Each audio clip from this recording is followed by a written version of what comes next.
Well, hello there. I am Chris from Airwindows, and it turns out, hey there, dope one. It turns out that today I'm not able to post another plugin. And I'll tell you why. I was all set to do this one for Nigel, who was asking for a reissue of the old sample delay that gave you negative delays. And I went all through doing that. In fact, on a recent stream, I polished up the signed version of the AU, only to start making the video, and it broke. The plugin broke, it crashed Reaper, it locked up. Something is not right with that, but I know something that I can do which will let me come back next week and have one of those working.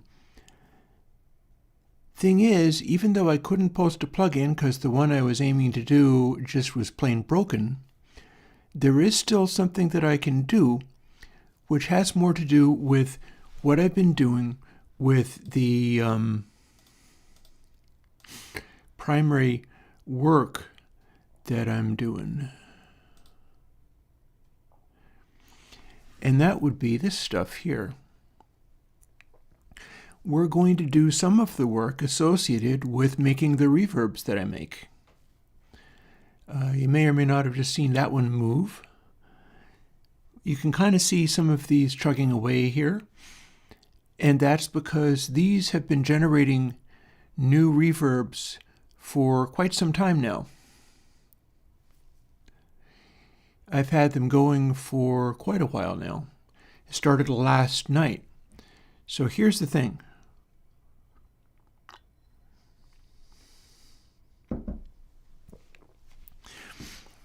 We're going to take this little SD card, load it up, and then start putting this stuff in here. Oh, weirdly, this one hasn't even budged.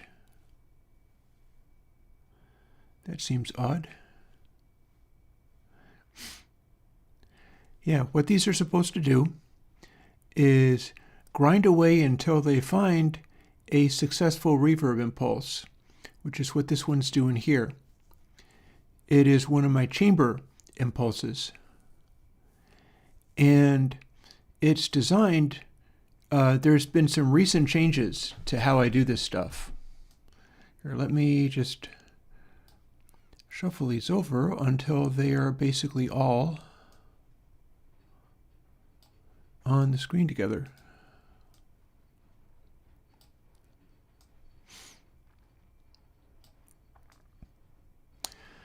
I made some changes which I have high hopes for. And as you can see, I have 10 instances of this program running. This is the reverb making program. And I'm kind of just gathering it all together.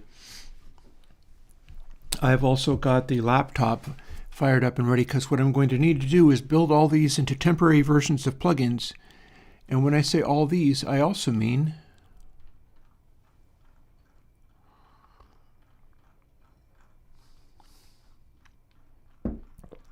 all these. I go through and do one of each of these things. You can see this one, the setting on it is back. Nope, we're not doing convolution. These are algorithmic. They're based on householder matrices, and they are 5x5 matrices. You are looking at the reverb delays for what makes the householder matrix work. It works basically like there's 5 separate bands of this, and each of these feed each 5 of these, and each of these feed each 5 of these, and so on.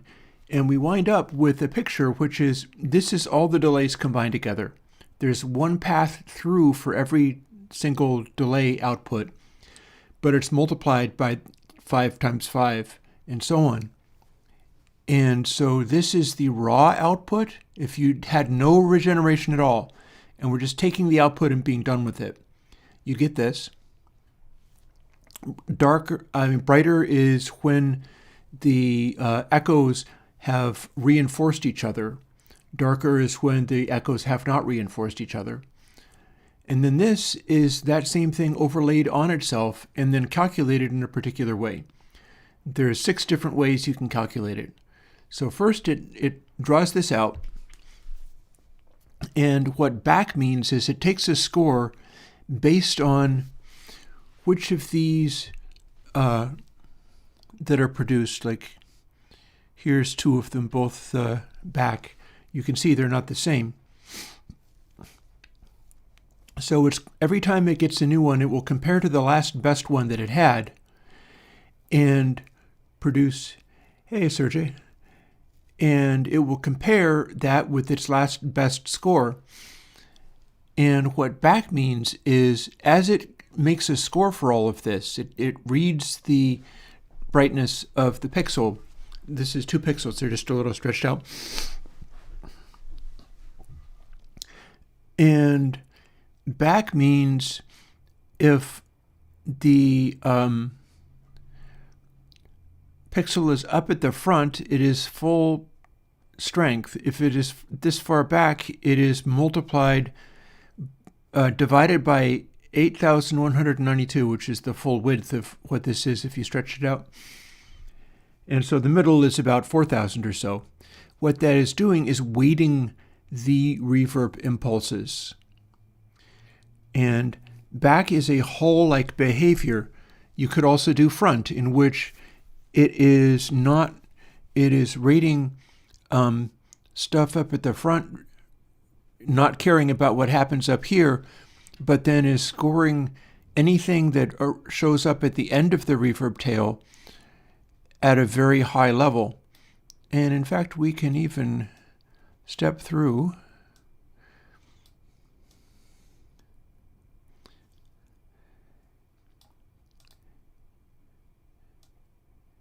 and see that for the front compared to back, you can physically see that one that's set for a front or a plate is going to have its echo density up front. One that's set for back, the echo density is literally later because time goes in this direction. Time goes from left to right, like the reading direction in English.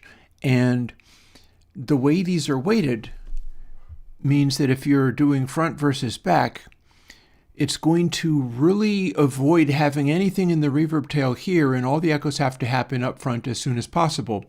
And those are the only ones that get high scores. For back, it's going to try to avoid having anything happen up front at all and allow the reverb tail to extend farther. So these are all generating kinds of sound. And we're going to be going through that because this is one of the things I do for my job. Unique is a special thing. Unique is a little bit different because what happens there is it's looking at this picture here, and any light color, where the echoes have lined up, gets extremely penalized score-wise. And chamber is like that, but not so much. Unique is that, only much more so.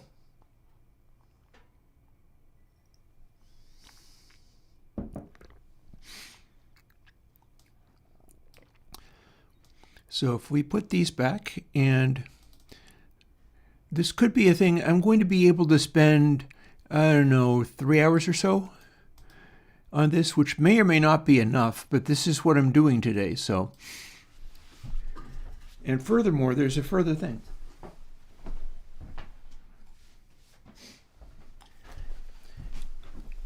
I have added a whole nother level to this. You see how this verbs text shows stuff? And in fact, what we see here is these, I can make this window smaller. Hang on. These algorithms. And furthermore, I am fixing to let people hear the audio bus rather than just forcing you to hear only microphone version. So what I must do to do that is set up the headphones, kill my monitor speakers for the moment, run a little program that will make the SWB, let's see, settle down. It updates itself very enthusiastically.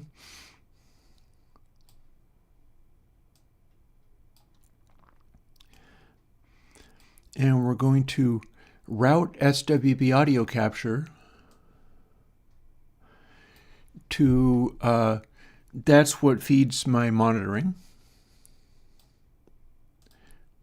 We're going to run that and then route audio specifically to directly SWB audio capture, which should be engaged, at which point we should be able to hear a reverby sound. This will be one of my more effective plates. Chat, you should be able to hear this. It is at least going through to the output. And I'll check and see if I can hear it.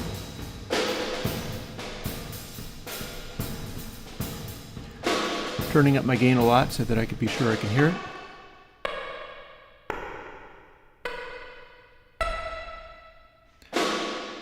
And that is K-Plate C.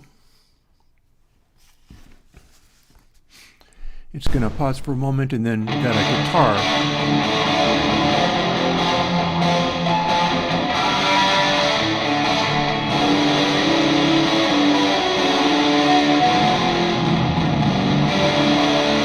And in the end, alien kittens.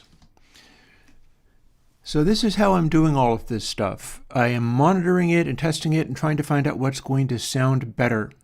And that's been a lot of work recently, because what happened was I did Cathedral and it did not impress.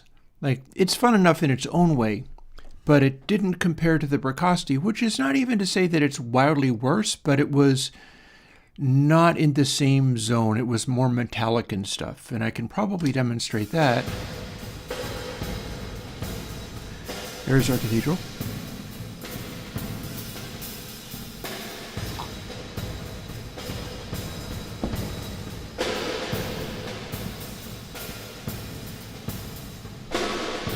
And we've got our guitar.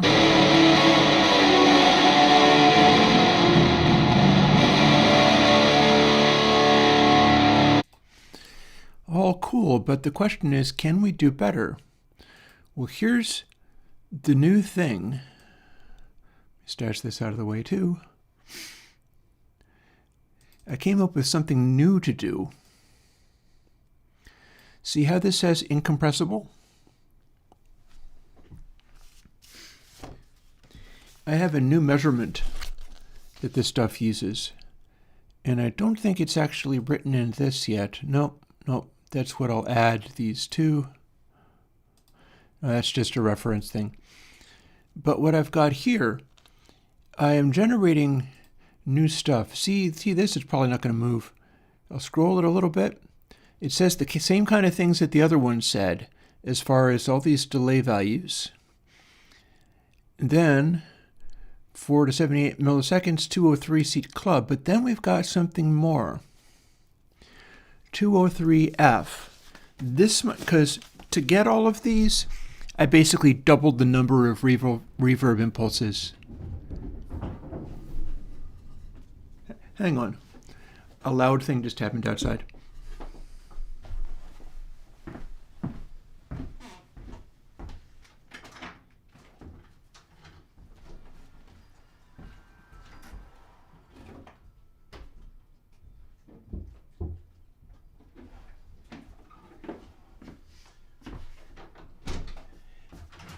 It was the wind blowing over my snow shovels. No harm done.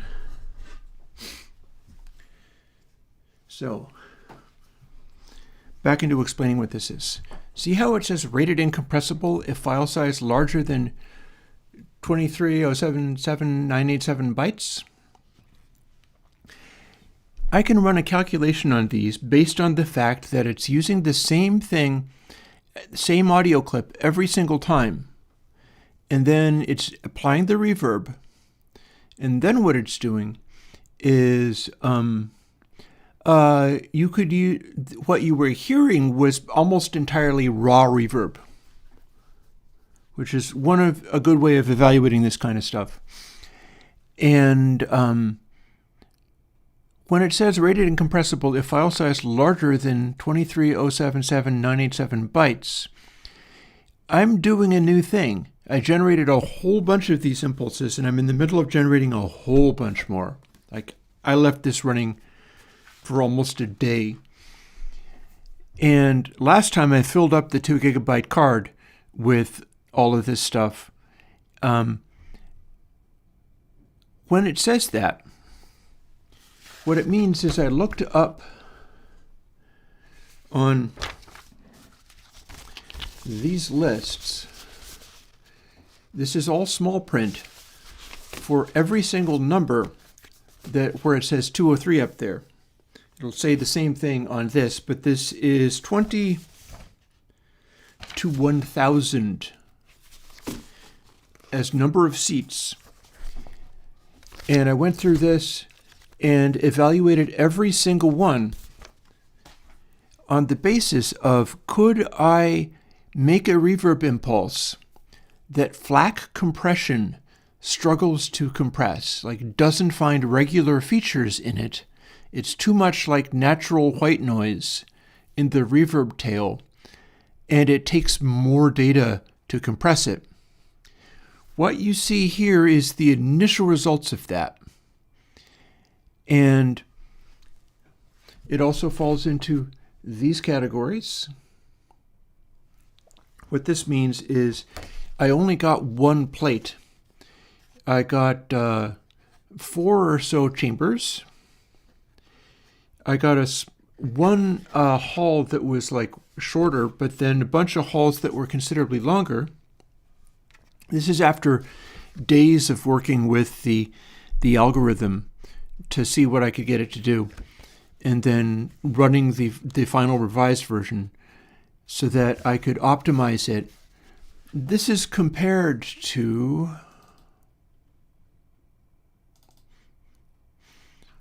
all of these that didn't make the cut. We're very close.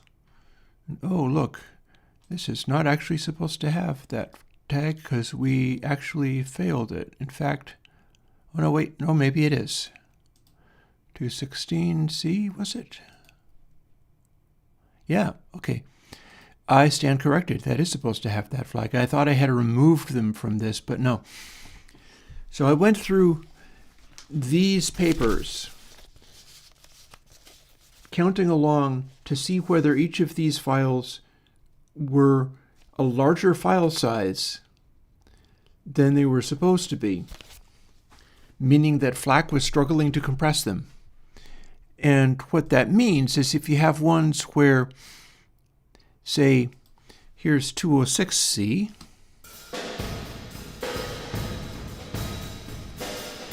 all of these sound better than what I was doing back when I was doing the K-plates.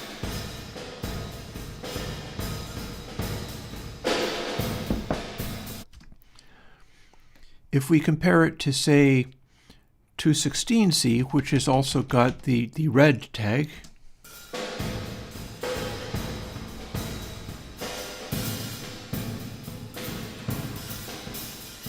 here's where we're getting with this technology.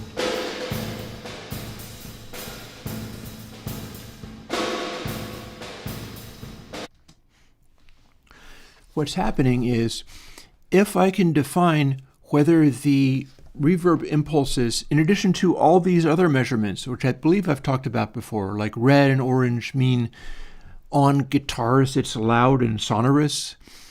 Blue means it has fullness, compared to if it didn't have blue, that would mean that bass kind of went away.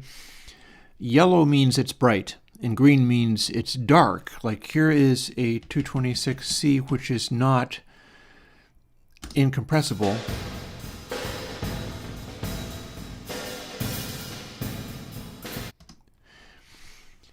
All of these have their little meanings, and purple means that the tone sweep, there's a tone sweep also in this test file, the tone sweep is not actually making any sounds become unusually loud. Like the tone sweep, there's no resonance that jumps out. So ideally, what you would have for a perfect performance would be presumably red or orange, assuming that you wanted this loudness sound. Green instead of yellow, unless you wanted a bright sort of mirrored room ambience. Blue, unless you wanted there not to be bass fullness in the sound. Purple, pretty much definitely, because that's just the clarity of how spacious it is. And then gray, which means it is incompressible. It is generating a sound that is so complicated that FLAC, lossless compression, is not able to do it without throwing a bunch of extra information in. And so see, we're working from these, but wait, there's more. And then we've got hall and back, not as many of those. And then plate and front, and we've got all of these. So the combination of everything here is what I went through to get this little list. These are the above, as heard, incompressible, with the ability to make such a complicated sound that FLAC struggles to do it. And I feel that correlates to the lack of the metallic sound people were complaining about on K Cathedral.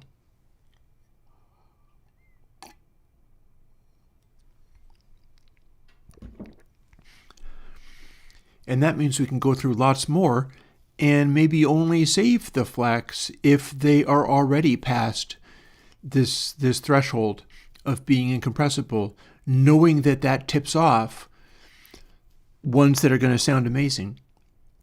And when I say amazing, I can demonstrate that a little bit. For instance, would you like to have a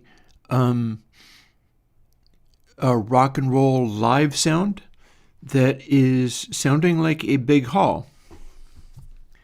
Well, back and hall should do that pretty well. And we've got a set of those. Let's hear, say, 462 on that guitar. That is incompressible. The loudness that it has on the guitar is like full on red, and then it is also, let's see. So it's red, yellow, purple, and gray, meaning that the loudness on the guitars is really loud, meaning that it's going to have sonority. It's going to sound like that's a big guitar amp off in the distance. Yellow means there's going to be more crackle and energy in there. And purple means there's clarity, so it's not all congested sounding. And you get this. There'll be a thump first.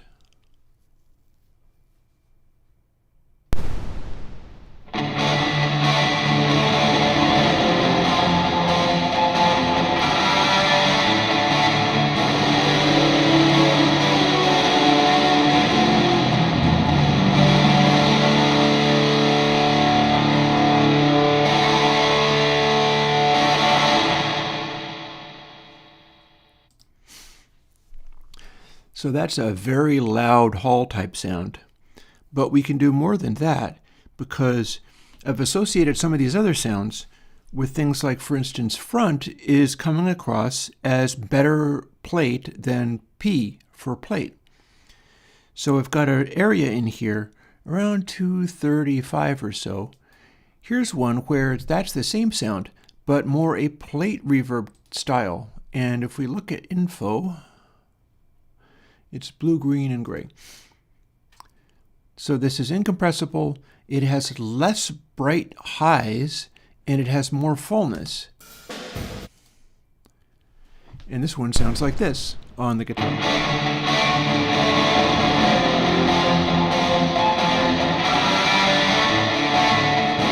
It's a plate sound.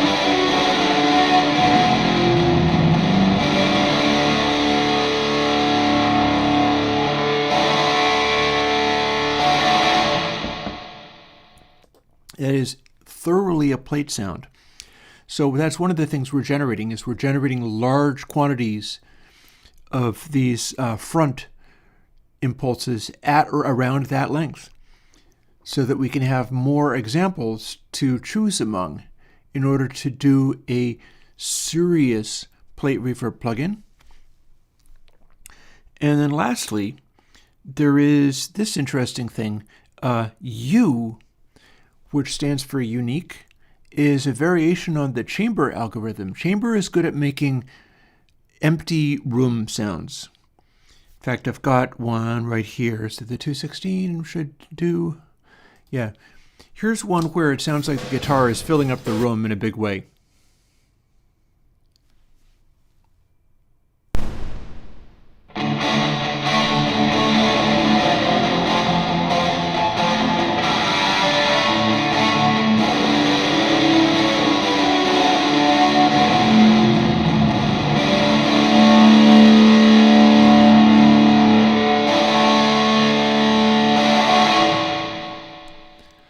So some of that crackling is just how loud the space is.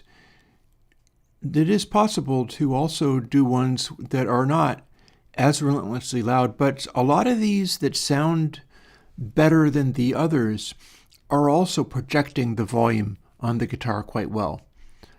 Not always, but usually that's the case of it. But that's the C.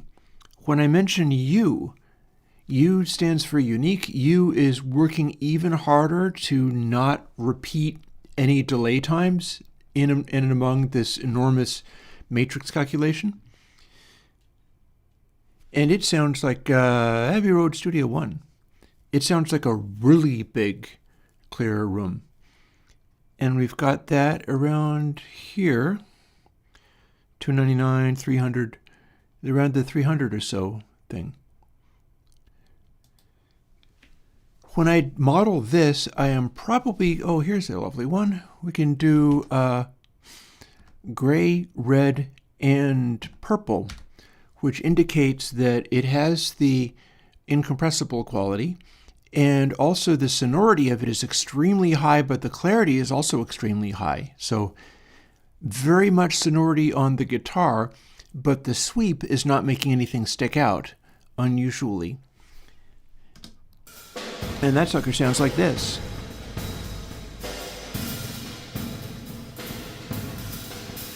Big natural room sound.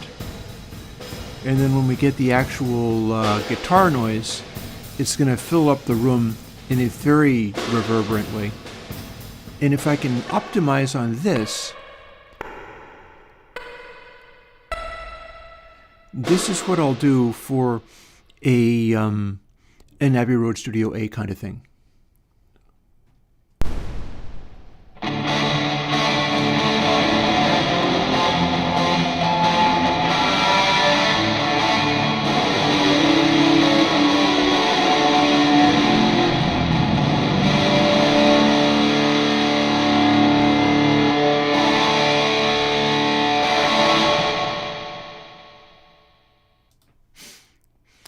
The tail is a little weird, but that's because this demonstration thing is very specifically optimized towards ultimate total brightness at all costs.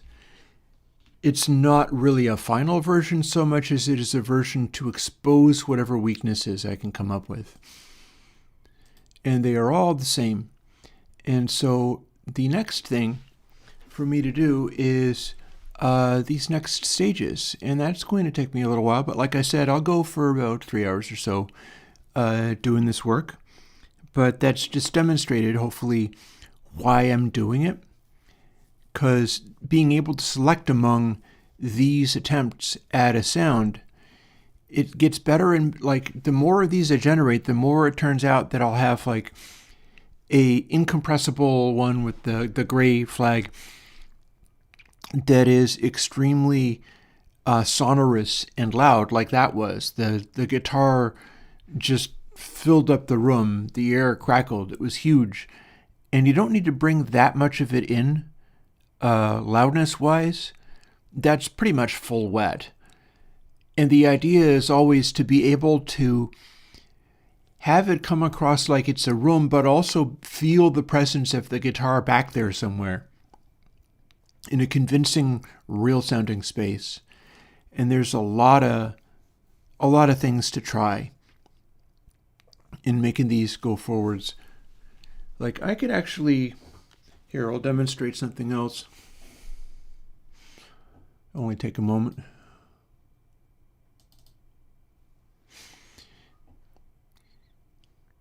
I can fire up this.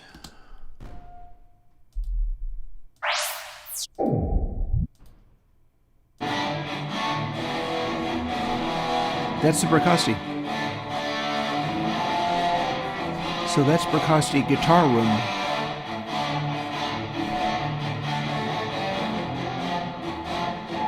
And it does make it sit well. It's just not as lively. Whereas if we had something like Large Hall,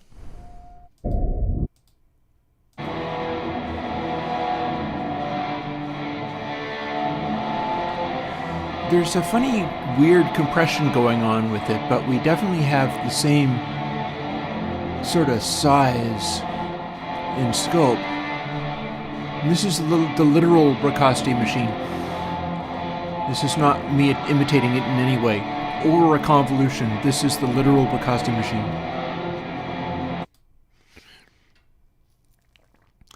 So yeah, here's the references that I'm going to be interested in. For instance, here's, let's see, I might be interested in doing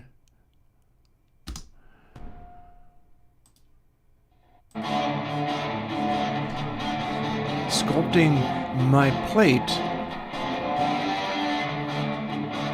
to be in the zone of this plate. Or indeed, there is a London plate.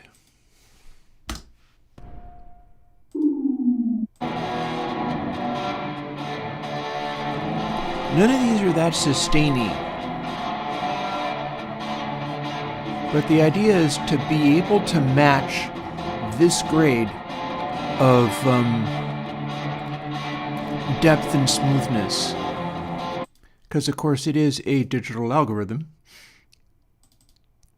And what I've got to go for things like that are, say, stuff like this. Much louder, granted.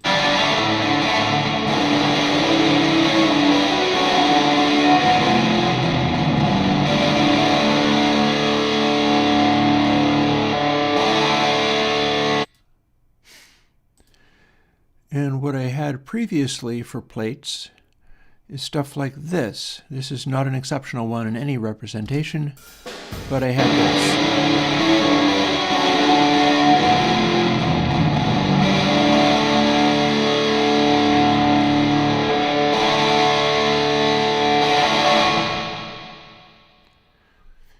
And you hear the tail's like, there's this metallic quality to it. Whereas I should be able to beat that with the incompressible stuff. And let's see, 260F seems like a good choice.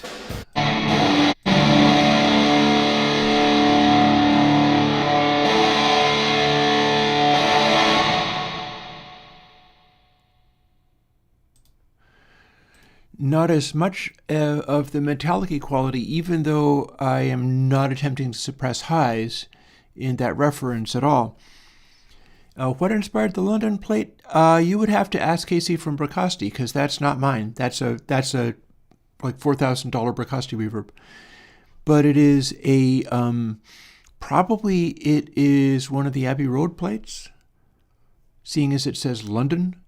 Not necessarily, but calling it London suggests that it's some important recording studio with plate reverbs in London. And it's probably an AMT 140. And that would be my guess, like a popular London plate. What you're looking at here is the algorithm for all of my little plates, but those are not so much based on literal Abbey Road as they were based on Wave's take on the Abbey Road. increasingly I'm taking these things in other directions. Like the amount of compression and treatment on some of these things freaks me out. I'm beginning to think that as I get better with this stuff, I would like to dial the compression back a whole bunch and see where we get with that. But anywho,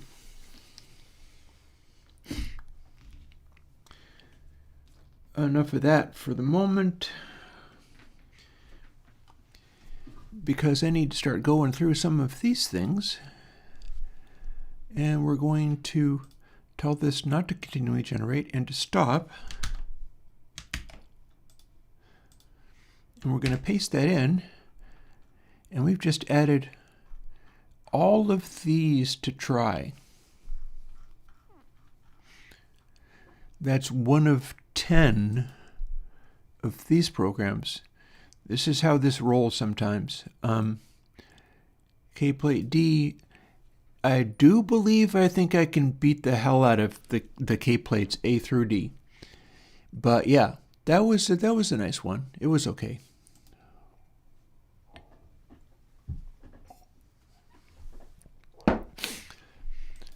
So yeah, let's see now. Click on here, quit out of there. I've got, let's see, back, unique, 2 uniques, so I'll set them up like this. 2 back, so I'll set those up like this. And here's the second front. I'll shut off continually generating, hit stop. And how many of these did I get? Whole bunch more, no doubt. And again, these are all the variations that are meant to come off like a an EMT 140 plate. If I'm lucky, in here somewhere is going to be one that just nails the sound of an EMT 140, and that would be the new best plate. Probably even if I went and changed my stuff around so that it no longer had the compression qualities of the Waves plugins and no longer had the compression qualities of even the Bricasti. Because that really feels like... I did do some tests recently and found out that the Bricasti indeed does not have... Let's see now. Hall and Hall. Good. Oh, and this is the one where I have not actually arrived at any successful results. Although, if I hit stop for this, it should give me something. And it did.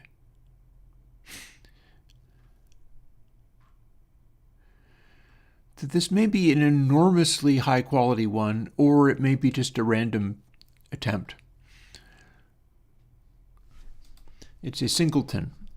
The way this is working this time around is if it fails to generate one on this little screen here, this little section, what it then does is it changes the score so that it's ever so slightly more likely to get one the next time it tries.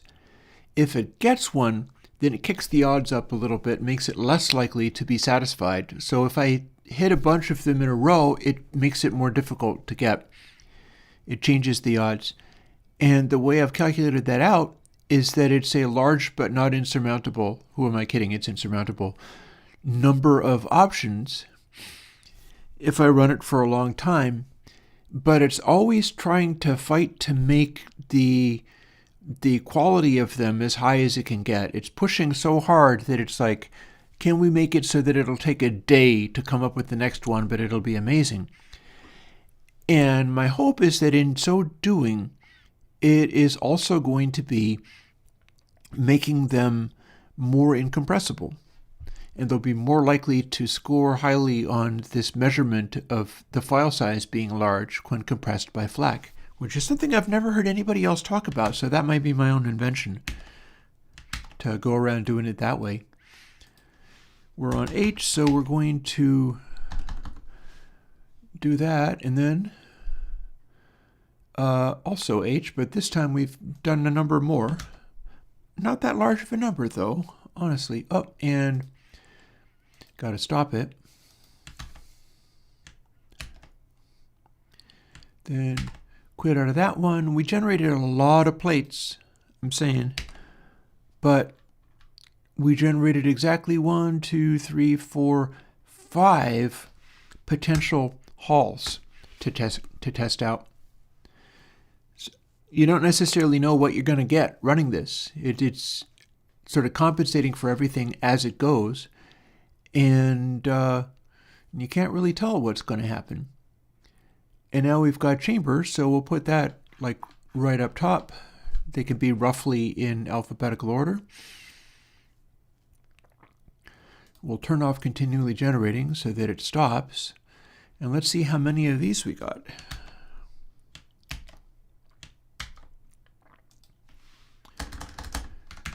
We got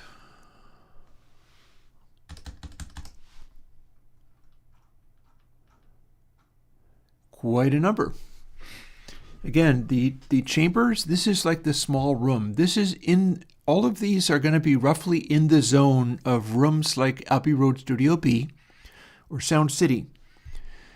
These small rooms, but not tiny rooms, are going to behave like studio rooms. And again, chamber again. Let's see how many more we have, because I think there's going to be a lot more.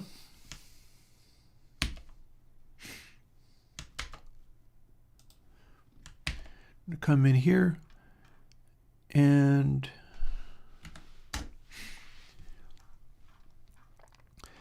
so now we have many chambers to go through, clearly. Look at them all.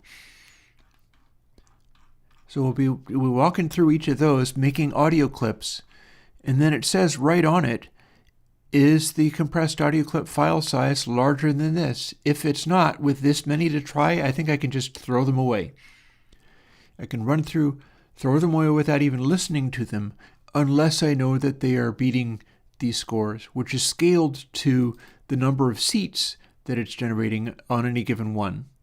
See, the 182, 22 megs, and 236 gets to be 23.2. There's very fine granularity down to the byte. And now we've got uniques. So this could be quite interesting. I like the idea that I've got lots of chambers and lots of uniques, because one of the things I'm shooting for here, I have stalled out a bit on my music remixing, and I think I figured out why. I started doing this music remixing. I've got Console LA, which is doing a better job of being what I want, but I don't have my reverbs right. I had Clear Coat and a tape delay, which is out there. It's tape delay 2, if I'm not mistaken. And K Cathedral for deep reverb. And then when people were like, this sounds terrible, I had a hard time loving it anymore. I might also need to make a fire in here, because it is still winter. And it'll be real cold when I get back in later this evening. But let's see. Where are we at? We are taking these unique generations, quitting, and U, HIJKLMNOPQRSTU, so unique goes after everything. H, very few halls, honestly, but whole bunch of U.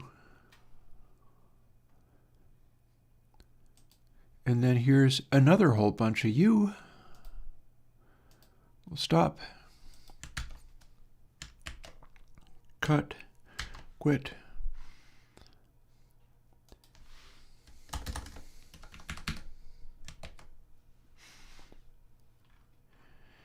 And these are all the ones to try. You can see it covers quite a range. Like one of them is as small as 290. Here's one that is 365. It's getting on close to, although oddly enough, I didn't aim them for, see if I've got any in the upper 400s. So they're coming in a little closer. All the ones that rated as incompressible were 420 and up, except for one exception. So this might be good if it's giving me newer ones. Do we have any 400s in here at all? We're not returning any. Okay, well, I've got H coming in. Oh, no, hang on. Hang on, there's a reason for that. They're targeted for 290 to around 310, so that would explain it. I was trying to figure out why it wasn't anywhere near my target, but my target was for Hall reverbs. And I'm telling them to be particular lengths. So, for instance, if this winds up being incredible, well, that's a 340-seat room, so that's a very large room. The halls were along the lines of like live concert theaters and little auditoriums and things. So let's see. Firstly, I'm gonna move around some of my stuff a little bit. Lastly, let's open up these back. They're not set to being very long. They're targeted for, let's see, 310 and 350. So we got a range here. Shut off continually generating. If I don't do that, if I hit the stop, it'll keep going. Then, and let's see, so back, that's right up at the top, isn't it? If it's alphabetical. What? Here's all the options we're scrolling past. Now I have to sit down and do this particular thing that I do with these. Again, we might spend the rest of the day, or I could put this aside and step through them all later. But yeah, I got to go through and compile a special version of the plugin that I test these on. For every single one of these, do a test audio file. Thankfully, it's a fairly quick process. And check to see what the file size is and whether it's larger than what it says. And then only keep the ones that rate at that point. And just kind of go through and do all of these. And B is, again, an exaggerated Hall sound. So we'll shut off this one, stop it, quit, and we're done for those for the moment. Again, if I'm trying to get a particular sound and I wanted to really dig deep, if I wanted to say, for instance, like, I want an EMT 140 sound, by gosh, that's going to be it. My kingdom for an EMT 140 sound. What I would do is something like this, is I would identify what would make that kind of sound, namely front or plate reverb of the appropriate size, which is going to be around 225 seat or so for the size of the room. Going smaller makes it sound like it's a miniature plate reverb. And going larger makes it stop sounding like it's an EMT 140. There's a size target for that. And then I go through and I generate a bunch of different possibilities to try.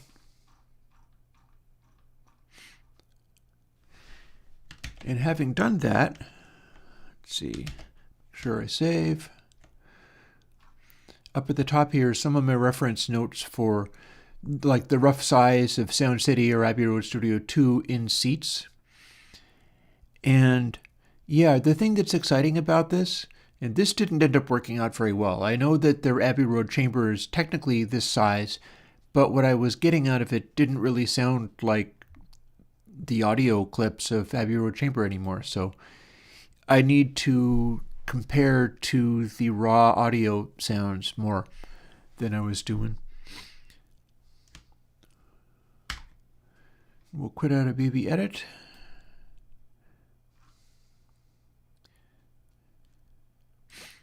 We're going to take my SD card,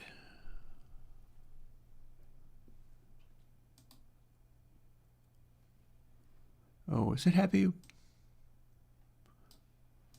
Or is it having a problem? Well, this is the SD card, so let's see if we can eject it. I should be able to eject it. Let's find out.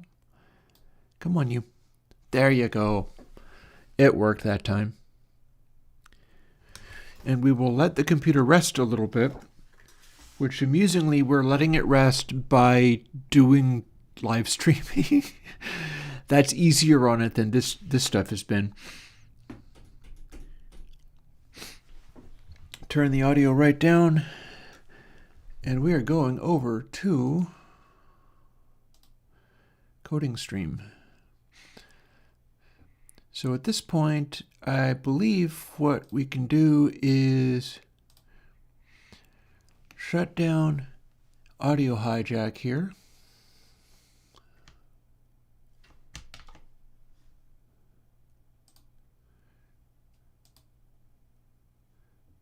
Put the sound output back to speakers. Because where we're going with this is, you saw how big of a list that was. Now I have to go through and do every single one of those with this rig.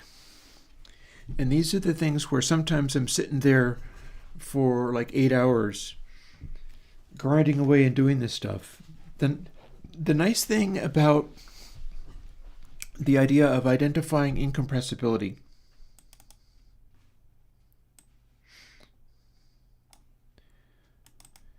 is that I can skip part of my routine. Like, I made this little card which tells me, like, measure this about,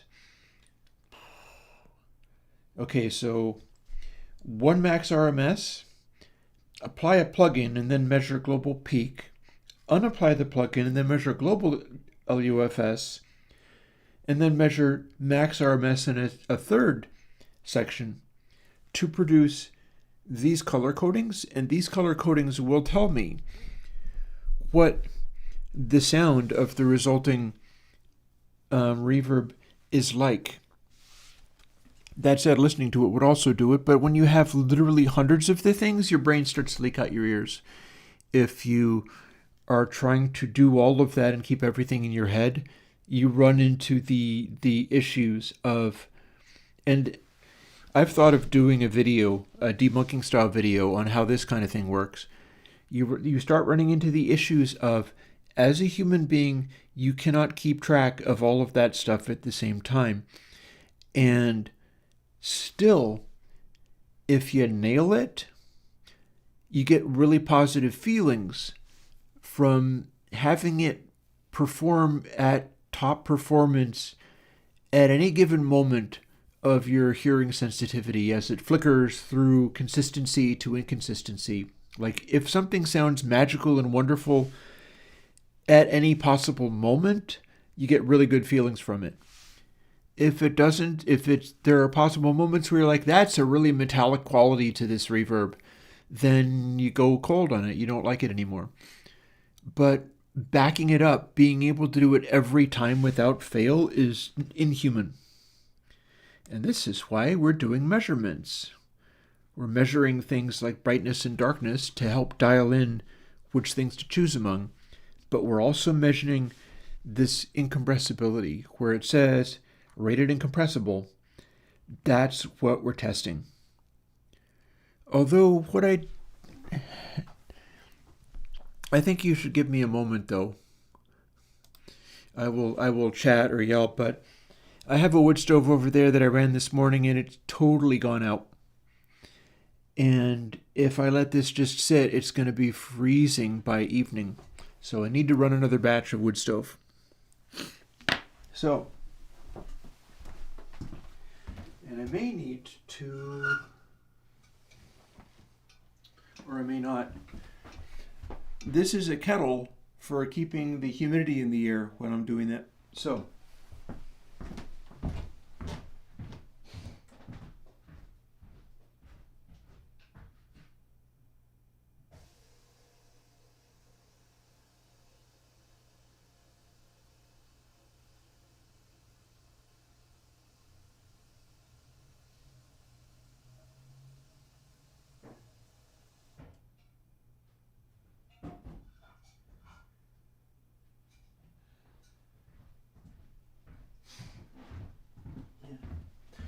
The top of the kettle was a little tiny bit warm, so this might not be too hard to get going again. I hope not, anyway.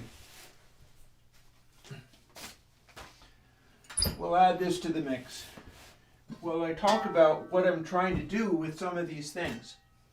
I think I mentioned Abbey Road Studio 1.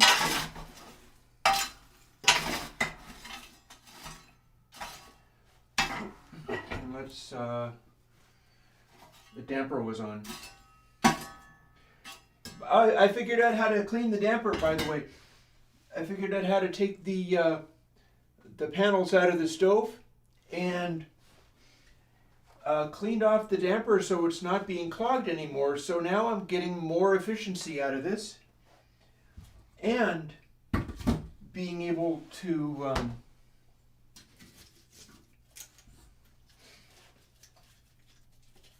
hang on.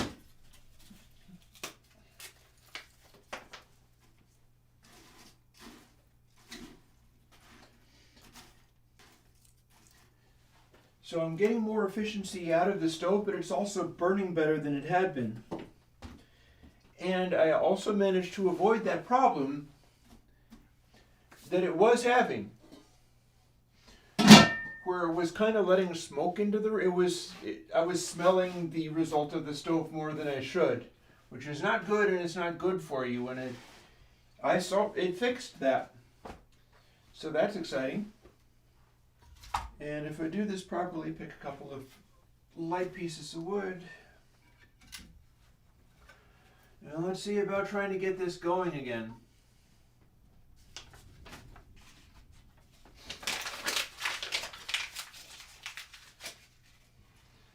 Although I'll tell you one thing I can do with this is, while I'm making twists of paper, I like using these egg cartons for it because there's a little bit more material in there, but I've gone through so many of them that I'm down to the paper bags from the supermarket. And I closed it up so that those logs in there can warm up a little bit. And I'll just make a bunch of twists of paper to get going while the logs warm up a little bit.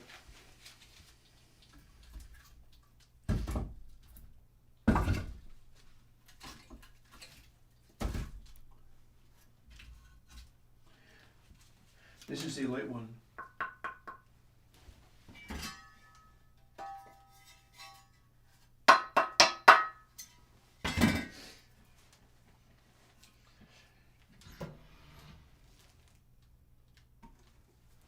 Lightweight should mean that it will warm up faster and catch light faster. So the thing with mentioning Abbey Road Studio 1 is you've heard the sound of that room shown off enormously, and that's because if you're familiar at all with Pink Floyd's Wish You Were Here album, Shine On You Crazy Diamond, that guitar hook is actually a very simple guitar part. And it's a very simple guitar sound. You would think, oh, what kind of amazing processing is it doing? What kind of wild stuff is he doing to get that amazing sound? Well, it's a Strat. And it's a really loud Fender amp. But it's a really loud Fender amp sitting in the middle of Abbey Road Studio 1, distantly mic'd. And what that means is if you can make a plugin that sounds enough like Abbey Road Studio 1, that big open space, and you have a guitar sound that's like a clean guitar sound, you can include tonalities with that kind of spatiality just by drowning the thing in reverb. And I believe I have my fire beginning to go now, so Probably that's going to be ready to, yeah. There's the thing from starting from this point rather than waiting until tomorrow morning when everything is cold, cold, cold.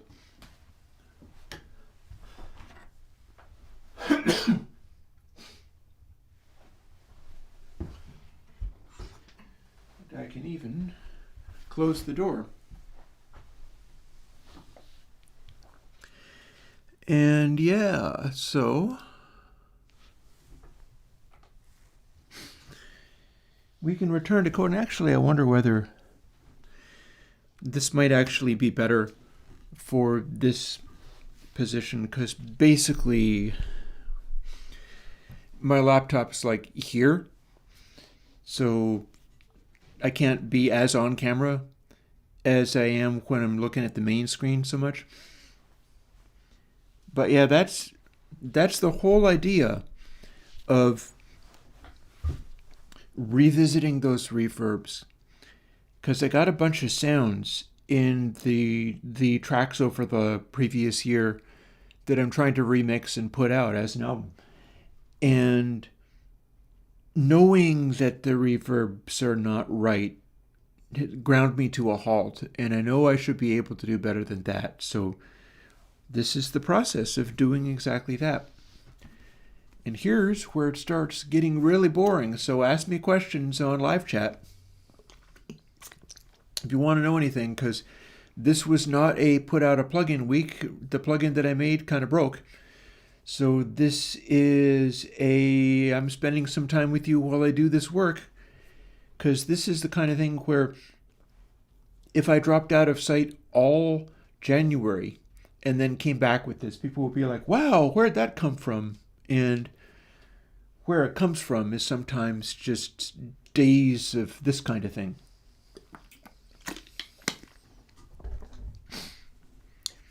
I drank my nice little cup of coffee. I'm not going to have any more because I've had plenty today. And it's time to start going through these motions. Let's see how the flow of this goes. That was the last one I tried. This does show me where the file size thing is, so that should work. I need to be able to see this part as I'm doing it. Save, build, and it builds this. And then I double click short for echo. And here's my process. This is the same. This is the thing where I go through and measure everything. For instance, I measure this section in the reverb, and I measure this for the fullness, and I measure this for the clarity. It needs to be as quiet as possible, whereas fullness, this has to be as loud as possible because there's bass here. And then this is the how loud and resonant does the guitar get, as I'm just running the guitar through. And we do it like this. I have all of those settings saved in images, and we save it with exactly the same system, exactly the same FLAC audio, exactly the same settings as before, off of the same instance, the same version of Twisted Wave. All of it exactly the same. And we call it 345B. And then we go through this. So we do that little loop for every single example I just generated. And I'll spend a couple of hours doing it. Again, ask me anything that you want, because this is going to be a very boring process. We can sit and stare at the fire or something if you want. And now,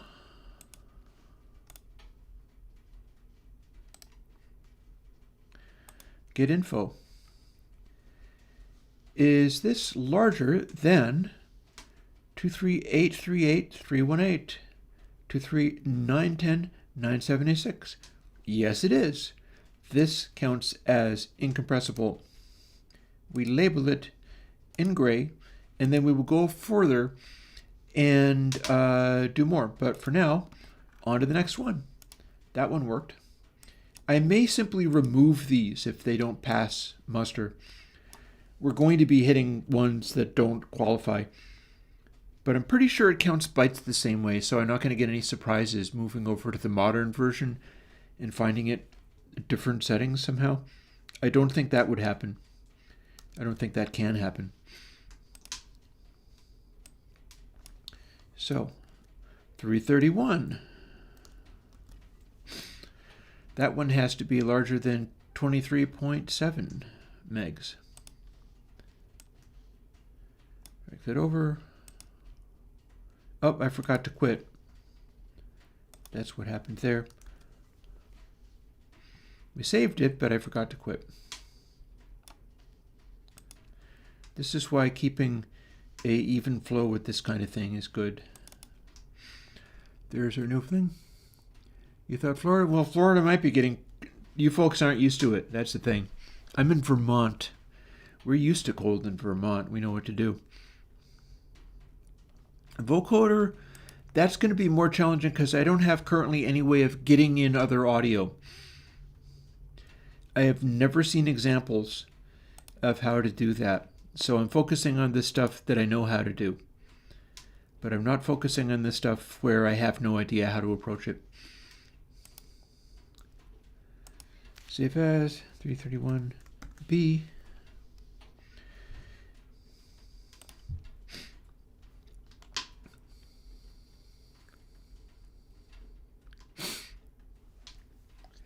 Yeah, I mean, if you're excited about joining me on Patreon, I make a point of, it's never that you don't get stuff unless you join. I care about that a lot. Let's see, now 3331. How big is this? This is... So, is file size larger than 23779? It's 23560. Here's the deal.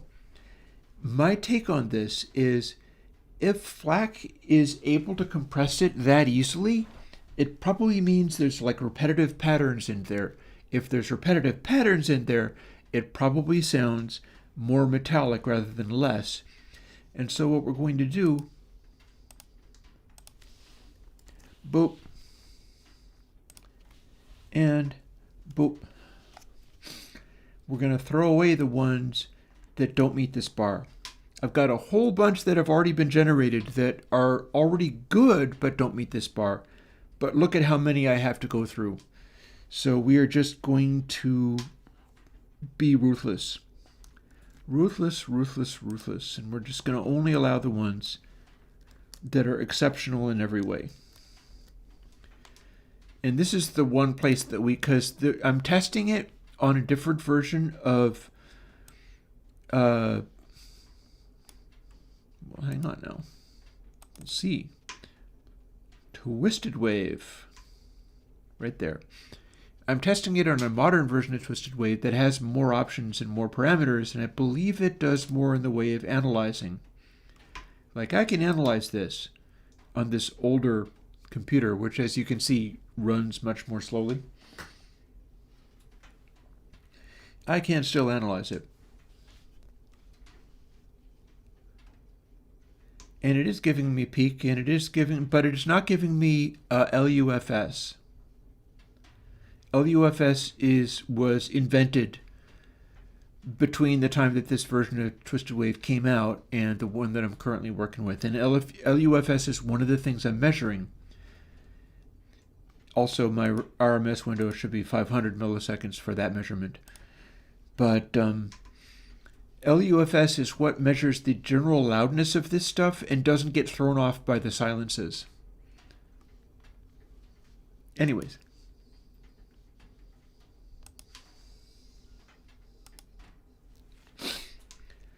I like that the very first one that I hit was a high performer.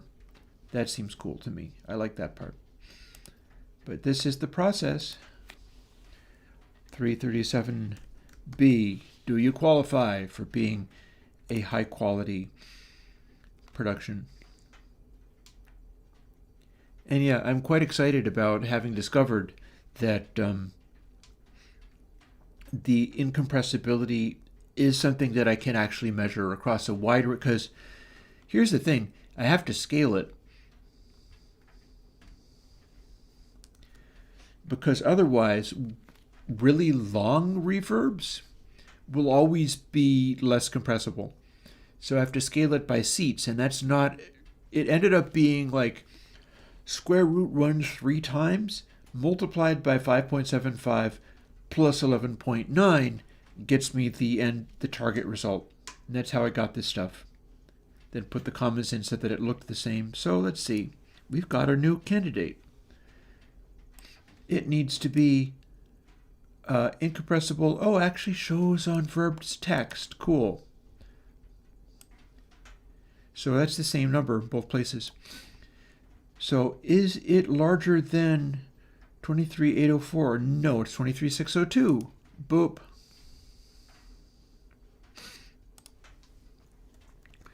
Out you go. And that's how we do this, except for that I've never done it in such a way that I'm basically throwing them all away as I go. But they won't be all thrown away because I have so many of them. It does a approximation of... It's random chance, though. I'll tell you that. It is random chance. Thing is, if they are very, very compressible, I feel that associates with the metallic quality. Whereas when it doesn't have those qualities, like the noise needs to feel like noise and not like a ride cymbal. Because people lose their minds and hate it if it sounds like a ride cymbal. It sounds like a bad digital reverb. And there's bound to be better or worse even among these.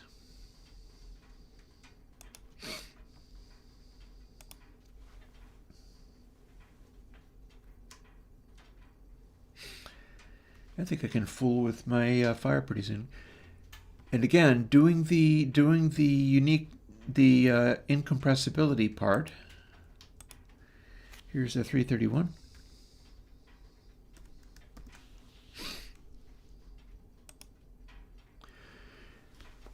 Gives me a head start, but then I have to compare all of those other aspects. Like, it can be incompressible and also be unusually bright. That would be unhelpful if I needed to be incompressible but also way darker than usual, because there's a lot of ones where they'll sound better if they innately come across as darker with the same equalization and everything. It's going to have an effect on the whole character of the venue. It makes it feel very different, and it's all about picking out what's going to be appropriate. So is 23590 bigger than 23778? Nope, totally not.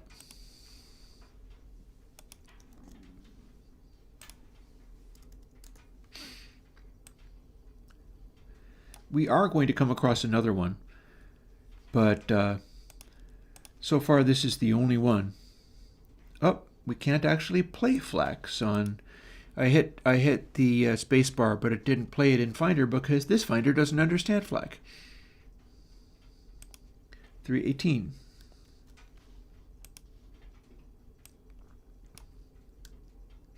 So I can't even hear them as I generate them. Not yet.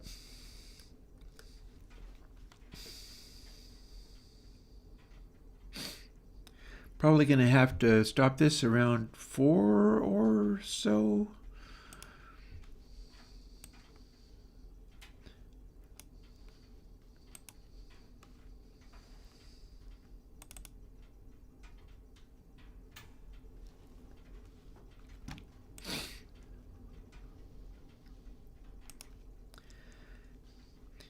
But yeah, I thought I would share this process, seeing as I wasn't able to post a plugin.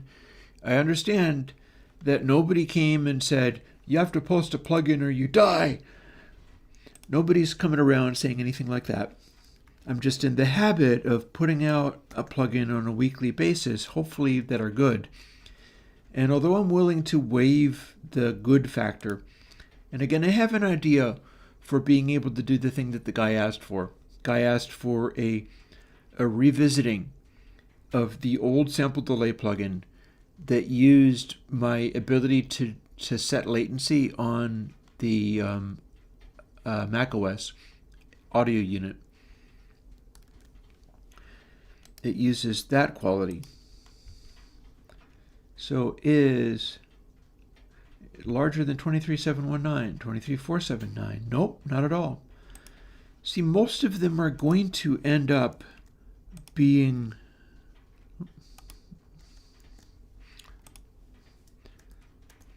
unsuccessful, but we are going to get more than just the one.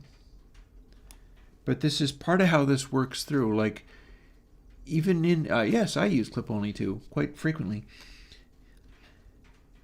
Even with the assigning colors and only then checking to see if it was incompressible, the enormous quantity of examples that I had, most of which didn't pass, like in this process,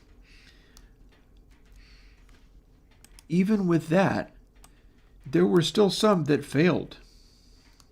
Even then, even though I wasn't actually being that kind of tough on them, I was still running through it, and although most of them generated a code word, a color associated with it, like this one's loud, and this one's full, and this one's clear, even then there were still maybe 10% of them that had no redeeming qualities whatsoever, and they really sounded kind of boring. Or they only had one quality. We're shooting for ones that have all of the interesting qualities and really sound amazing in every imaginable way. Because we'll choose different imaginable ways based on what we want, what's being targeted. Like, I will take for instance, if I do Abbey Road Studio 1 or Abbey Road Studio 2, I'm almost certainly going to be choosing, it has to do purple and probably green, meaning that those studios, they need to have extraordinary clarity. It can't be a congested sound. Whereas when I do Sound City, it's going to be all about red, possibly orange, probably strictly red. So whatever else it does, I'll have to pick a impulse that has the capacity to do just incredibly loud sonority, make it sound huge. Make it sound huge and loud, because Sound City has a good quality for being able to make things like drums sound extremely impactful. And those choices go into how all of this works. 361B. And only then do I start shaping it with all those controls that you saw in the program.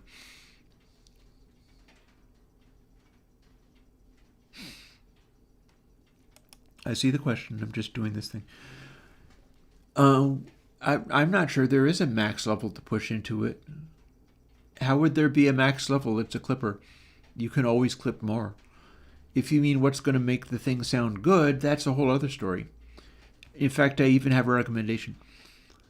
But the max level, there's no such thing. So let's see. 361B. Quit out of there. Oh, and that one's longer, so it's just possible that this one successfully makes it, but it has to be larger than 23904. And it is 23965. We got another one. We got another one. So this gets flagged as gray. It is successfully larger than the target. Cool, now we have 2. That's not so bad. Slowly we progress. And I'm saving it, keeping it on there.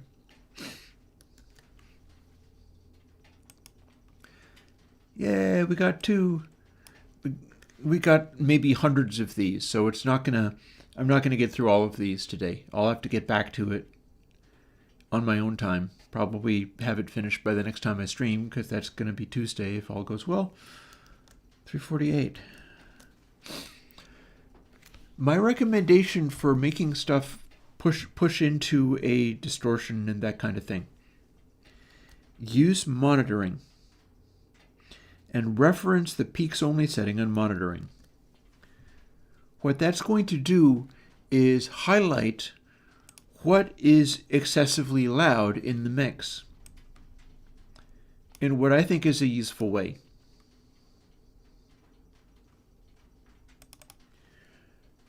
So everything else is kind of up to you. But if you are using 80 clip 7, whichever, and you're running into it and you're trying to decide what is too loud, if you use any version of monitoring and use the peaks only setting, if it starts being revoltingly distorted and out of control, you're pushing too hard and you need to pull back whatever the thing is that's distorting. It should still balance using peaks only 2, where you can still basically hear everything and nothing's going too crazy, with the exception of you can have something's going a little bit crazy. If you want high impact, it should be pushing, but it shouldn't be obliterating the sound. And then if you're using it, 348B, if you're using it and when you check on peaks only, then that's a good indication to pull it back, because that is a monitoring test that will give you an example of what ridiculously too much might be. And here's 348. What have we got? Are we larger than 23852? No, we are not.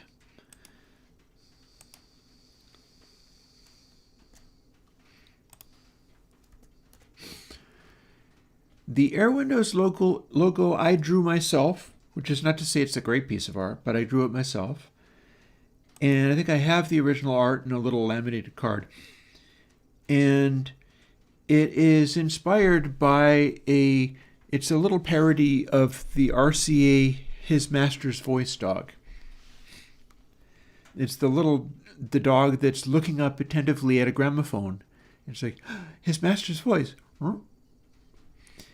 And so Clipper, the Airwindows logo, is a little His Master's Voice type dog, except for that he's listening to all the loudness or music that's been going on since the early 2000s and going, no, and covering his ears.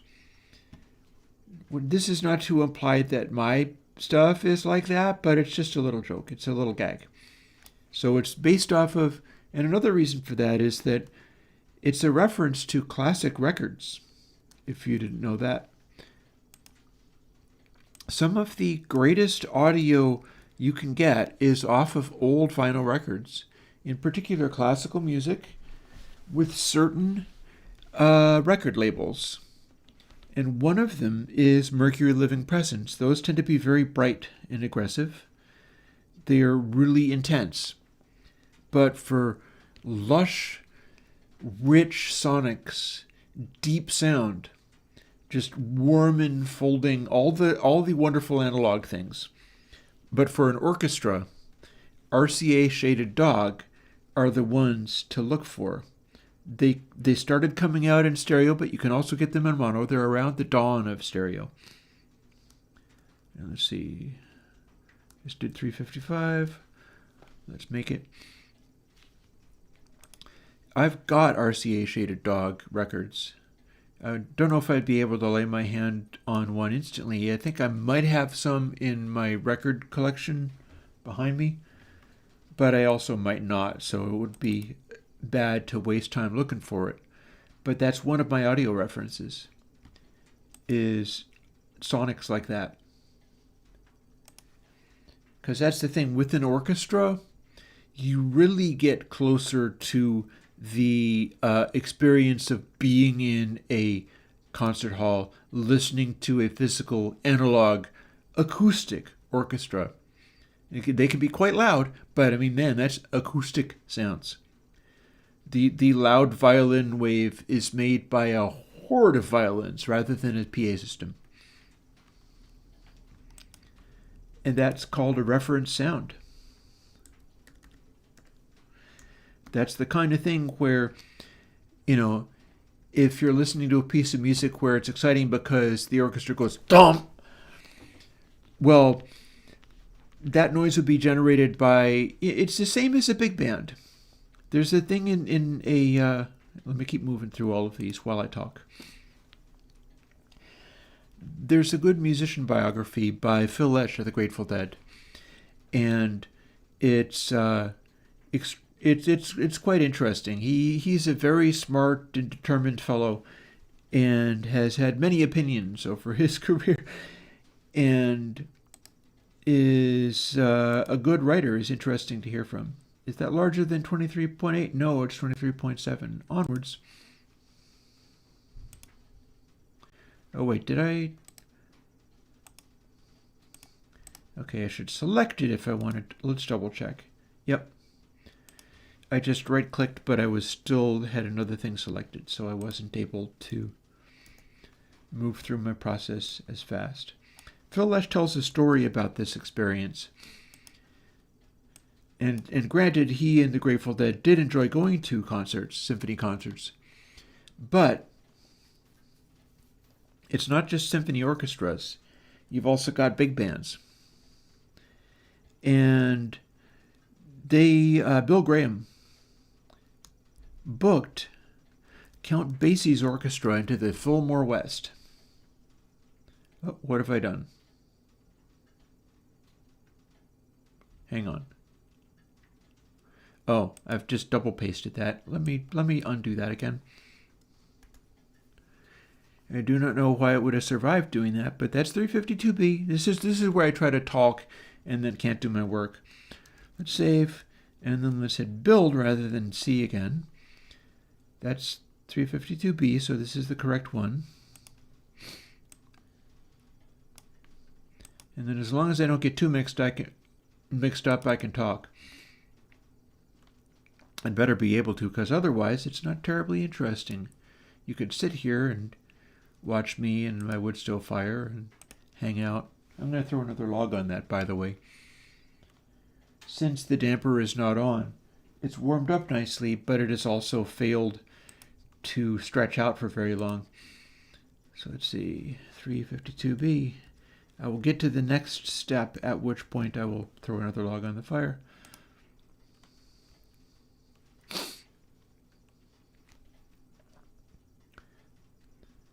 I'd say I'm very pleased with the number of these that are coming out, though.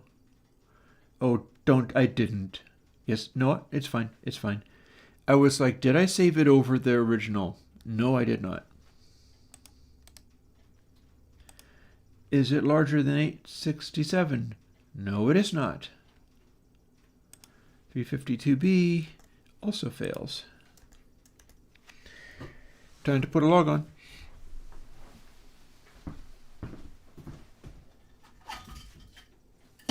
Move that over where it can warm up. Get a couple of logs handy, I think.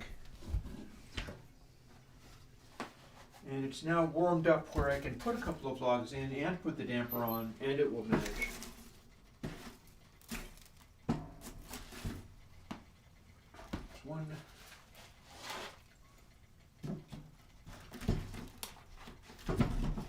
There's another. There's a wood chip.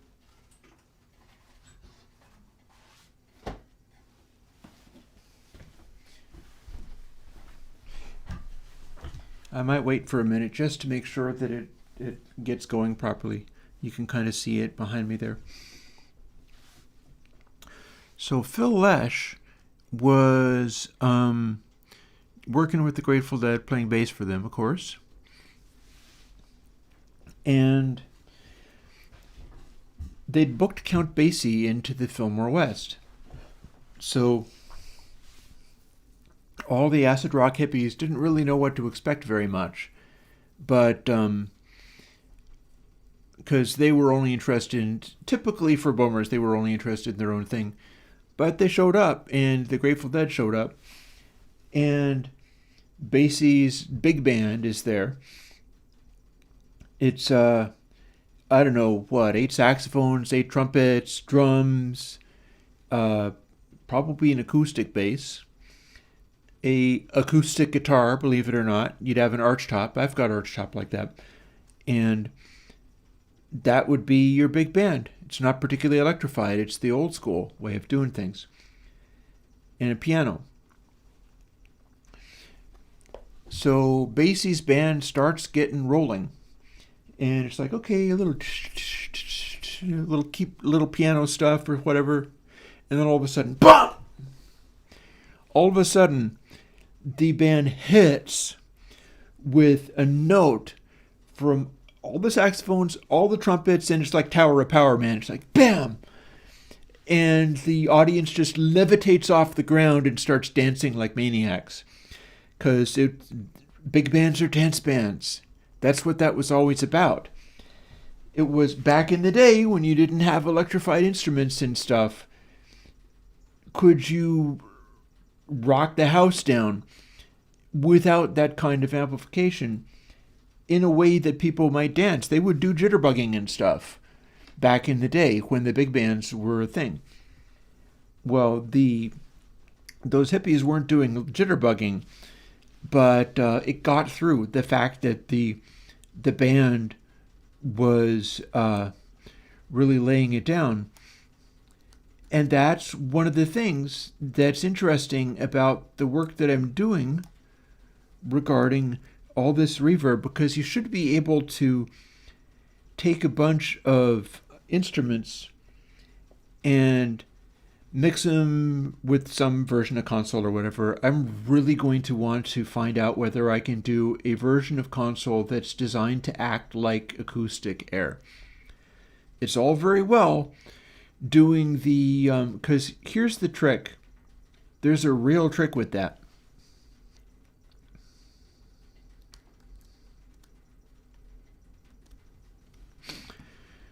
The trick with doing the console version that behaves like air is it's way less linear than you'd think. Because when you are combining a bunch of sounds, especially if there are sounds like recordings of drums and things, if you're in air with these sounds, they don't come across the way the microphones hear them, with occasional exceptions. Like if you recorded on a boombox and it was distorted like crazy, then it might feel like it feels in real life.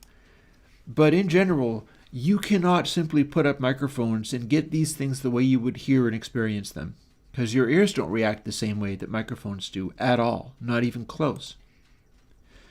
And our experience of stuff mixed in air is similar in that you can mix stuff, but then you're going to have to be able to really merge and saturate everything in a way that resembles what air does and what ears do, and translates it to a quieter sound that you can distribute to people. Let's see, save as, very good.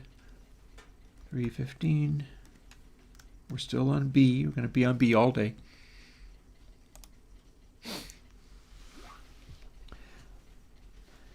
That's burning real good. I can put the damper on.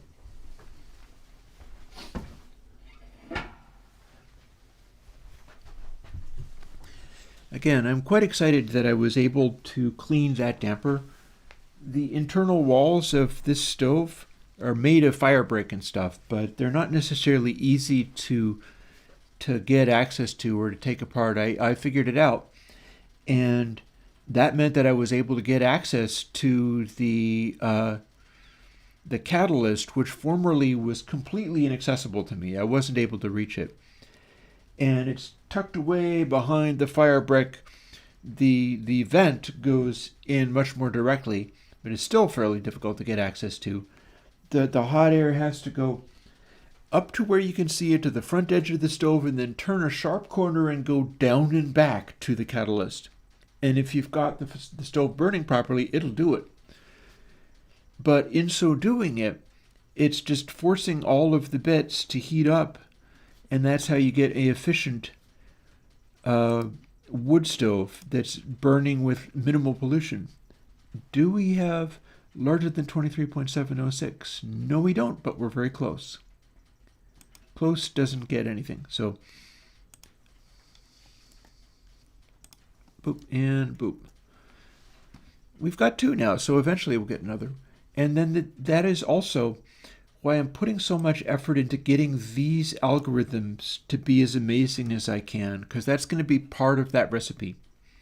You should be able to do a sound where you're generating this algorithm, it's producing an accurate reverb as if the way a microphone would hear it, and then running into a console system where this is part of the sound, and then the bus handles the audio with its commensurate loudness the way that a human would hear it, so that if you had like drums going into this and being the audio being played back, after you got through the output of everything, then it would sound and feel like, wow, I'm physically there in a room with the drummer playing really hard, and it's just a fully enveloping sound.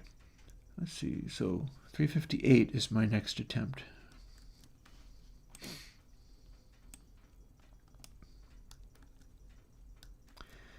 Because I feel that's something that we're missing. And it's easy to miss in the modern world where it's all about trying to have the most bright high fidelity noises at all times. And sometimes they're clean and sometimes they're distorted as a purpose of just making everything more bright. And it doesn't give you the same perception. It doesn't give you the same feeling as being physically there when the amazing sonic event is happening. Whether that be like Count Basie's big band or a symphony orchestra. Like if you can go to where a symphony orchestra is playing, even if it is not one of the greatest halls, and I'm going to try to make great halls in this, but even if you can't get to a great hall,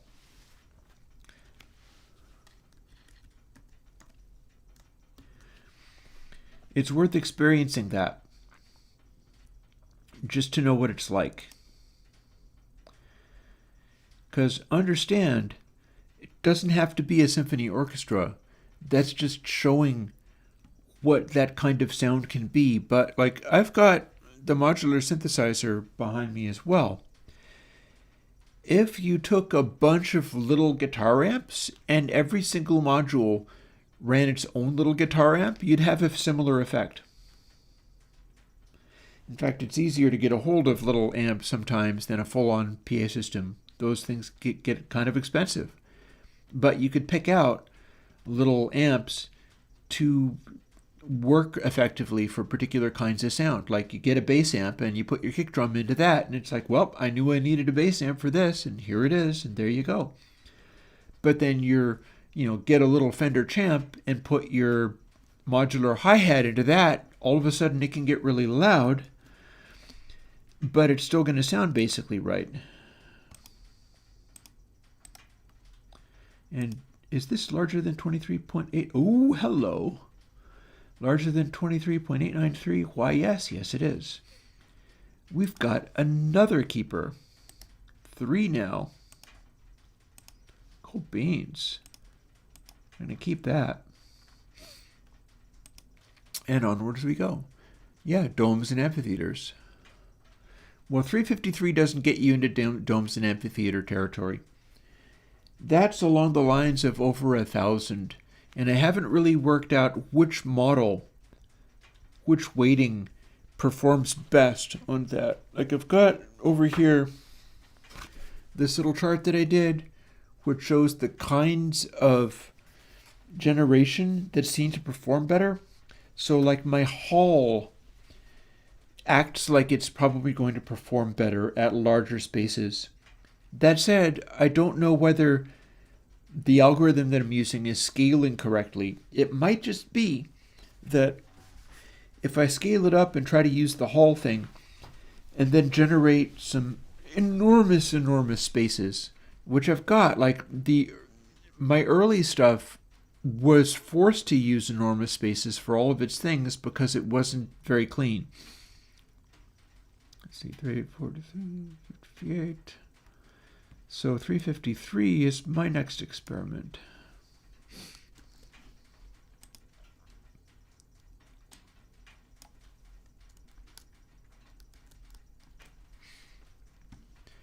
You really walk through this faster when you're not also chatting to chat. But again, I don't have a plugin this week, so I thought I would do a little live streaming and get back to this work, but in such a way that I'm at least sharing something and also giving you a tip for what I'm working on. There is that. So might as well be excited and focus on these things that are going to start pouring out around February. You're going to see a lot of this stuff.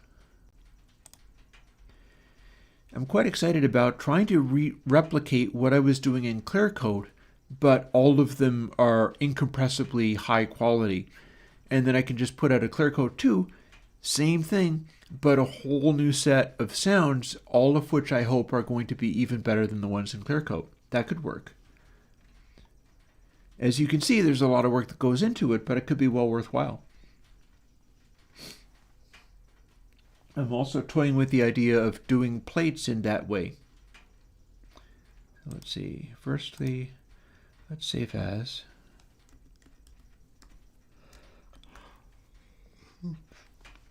I shouldn't be yawning with the amount of coffee that I've had, but the amount of energy going into keeping this rolling is sometimes quite a lot.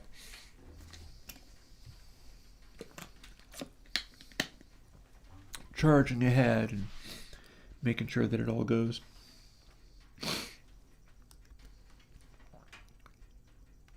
What? Oh, there you go. It was just finishing itself up. Let's see if it survived. 233 663. Nope. Won't matter whether it saved properly or not because we're not keeping it.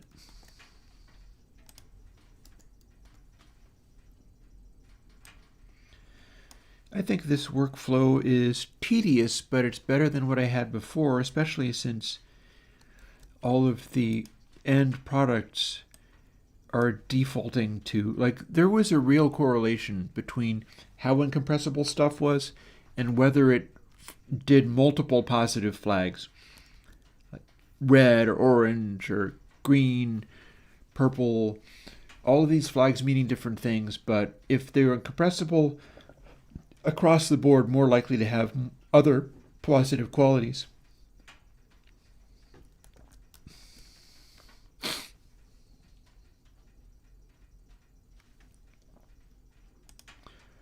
Nothing wrong with that. So I'm basically making other work easier in that I don't have to go and grade all of the possible examples. I only grade the ones that have passed the incompressibility measurement. And I'm sure everybody goes through their verb designing in their own ways. Everybody's got their own approaches to what they're doing. I've just arrived at this through this course of pursuing multiple different oh yeah, there's nonlinearity in there. There absolutely is. I could do ones that are linear, and I might lean more towards ones that are linear as the quality of this gets higher. I'll tell you why, especially the plates. K-plates are designed to act like Waves Abbey Road plates. Waves are really messy with their algorithms. Like, it is incredibly processed. What Waves did with that stuff is not simply a reverb. It's a whole pile of additional outside processing for trying to get their stuff to act the way they wanted. Let's see. Get info. That's what we want. Is it larger than 23,824? No, in fact it is not. It's close. But we don't, close doesn't get us the end result for this.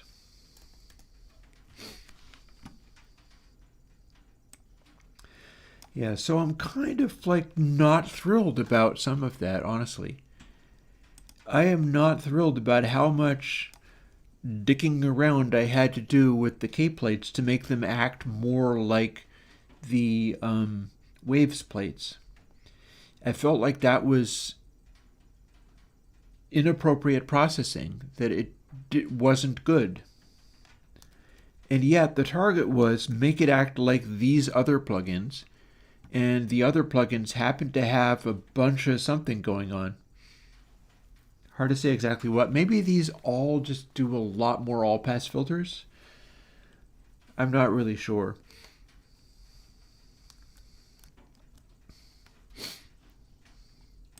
Because that's one, it's similar to Airwindows MV and MV2.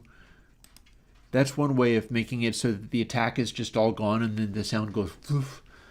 But it's not really accuracy. That's not how sound actually works. It is an approximation. It's a hack. All of my stuff here is working without all-pass filters and without modulation. And I did test the Bracasti physical reverbs, both with the guitars but also with sine waves, because I wanted to hear whether the sine waves were modulating on the Bracastis. And for a significant amount of the Bracastis, it absolutely was not modulating at all. And then for some other ones, maybe it was a little bit, but it's kind of hard to tell. But that confirmed my suspicion that to get the magical Bracasti sounds, modulation is not your friend. You don't want to do a heavy lexicon like everything is phasing and stuff. So you don't want to necessarily go there.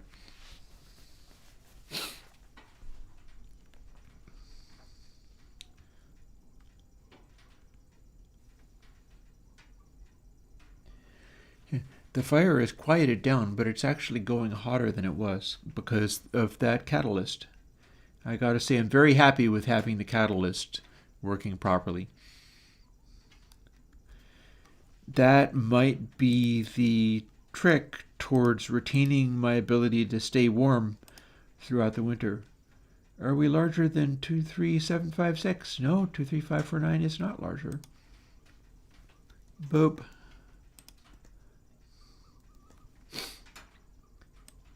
This might look very inefficient, but we've got 3 out already. And this is only in B, which is back, which is a large delay reverb thingy.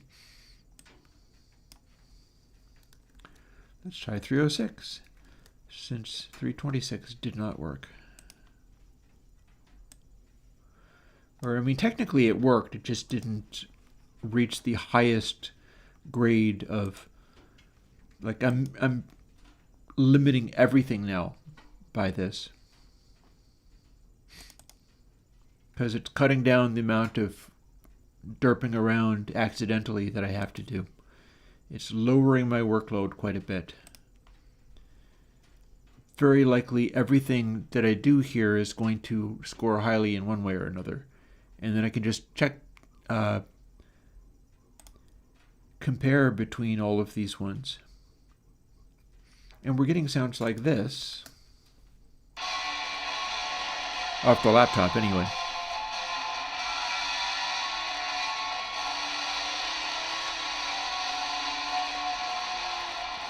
Or the sweep. That's the one that has to be a low volume. And we'll save it as 306. B, and see whether this one is a high enough quality to retain. But yeah, this is going to be the new workflow for this stuff. At which point, it becomes a question of use the program to generate enormous quantities of whatever target I've got in mind. Whether that be like, this is about the size of what a Carnegie Hall would be. Let me use the Hall algorithm. I will tell it to be about 800 seats or whatever the target is. I've got that written down somewhere, but I forget where. What my target should be for that. And then we go through and generate all those, and then go and do this. Is 23,687 larger than 23,387? 6:59. Why, yes, yes it is. We've got another success. Yay! Join the ranks of your friends. And that's how we are generating a bunch of good choices to go through. And yeah, it's a lot of work, but I mean, what isn't? Oh, I know. I'll ask ChatGPT to generate me a reverb algorithm. It'll give me freeverb. If I'm lucky. If I'm not lucky, it'll give me buggy freeverb. 363. See, that's an interesting thing with some of this stuff going on out there in the world around us. Like, you go AI, right? AI is replacing sound engineers. AI is replacing this. AI is replacing that. I have personally seen a lot of AI art doing its thing. And it's like, depending upon what you do, good luck AI being able to do what I'm doing here. There's months of this, going after a particular target and trying to get there. And I've now got 4 different examples of chances to make a reverb algorithm that's truly exceptional, but going through it has been a lot of work. It's a lot of work. Oh, look, this is an even longer reverb impulse, and we can already see, like, this is never going to make it. Let's check. Oh, God. And there we go, just opening it again. Didn't mean to do that. Go away. Get info. Is 23,890 larger than 23,913? Why no? No, it is not. I knew that was not going to work because the previous one that had succeeded was 24 megs, and this is 23.9. So it was actually close, but it was less. There was less of a chance. Like if it had said 23.4 megs, and I knew that a smaller one was already 24 in order to succeed, I would know that there was no way this was going to make it. And it did not.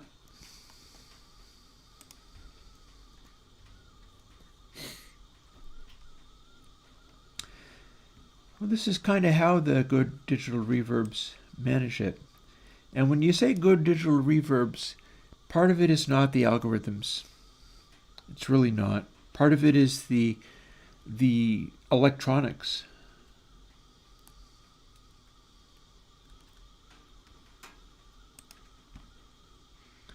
I feel I'm going to be quite hungry by the time my day is complete.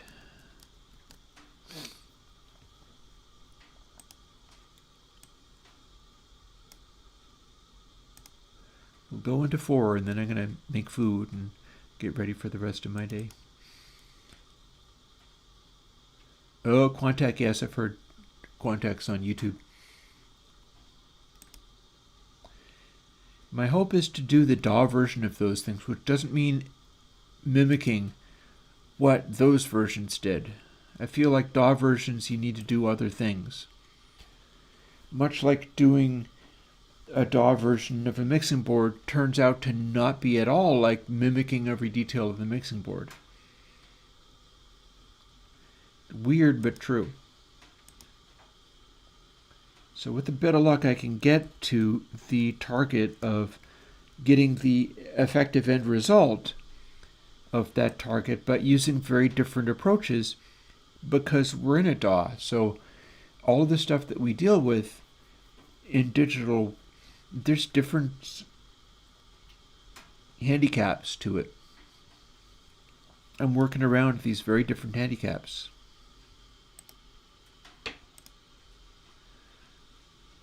Hello, 328B is in fact larger than 23757. Hey, yet another one. Welcome to the group. Second smallest one of the. This is 5 already in like the first hour. Not bad.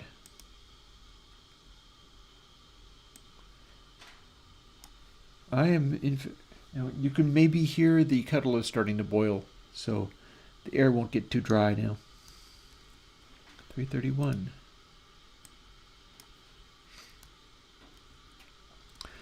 You know, one real challenge for this stuff is sometimes walking through these routines, although it's so incredibly repetitive, there's too much going on, so I can't necessarily listen to music or anything entertaining while doing it. Sometimes I just have to sit here and do this.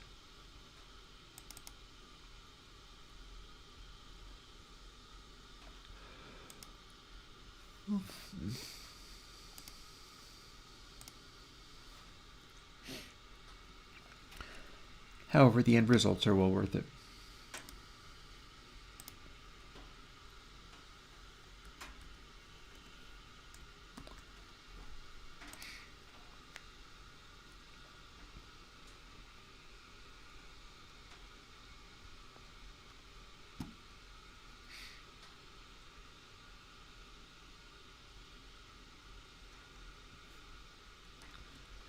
Quit.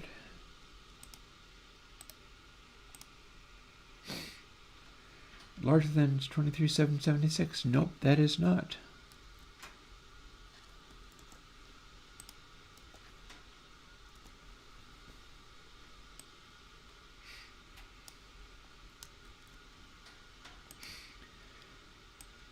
I honestly feel that people do not understand what the future of working with what we call AI is going to be. Because that's the thing, is like we're not doing intelligence, but we're doing collectivism. We're doing a sort of personified all of humanity, and that's interesting in its own right.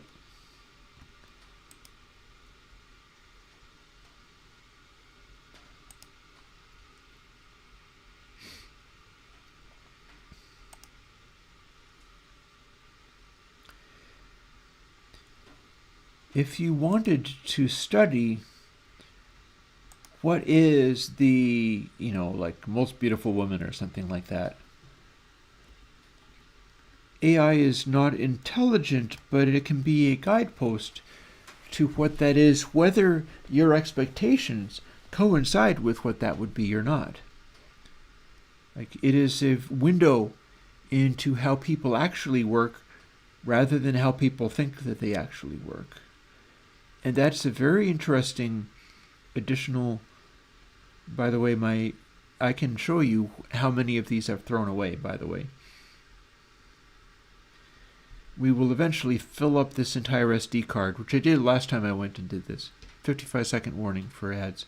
391B. Is it larger than 24027? Nope.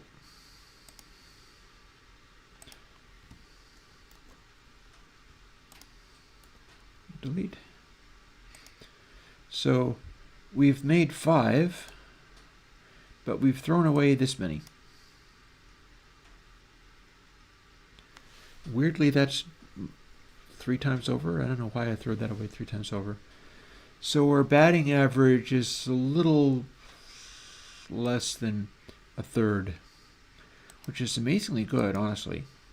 I'm surprised at how many of these are getting through. I thought it was going to be much less. It's a 416.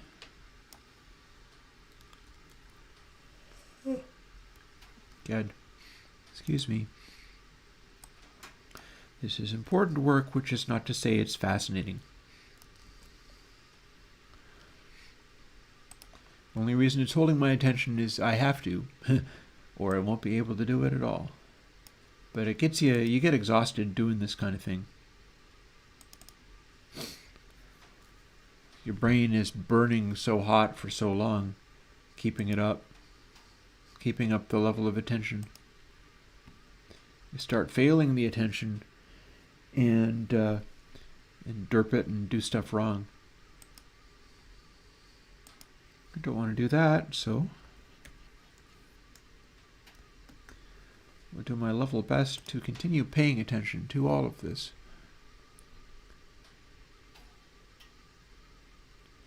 If it's too boring, I can walk through the beginnings of the update on the plugin that I did that failed and can't actually get out. I don't know what happened to it. It was the old school plugin.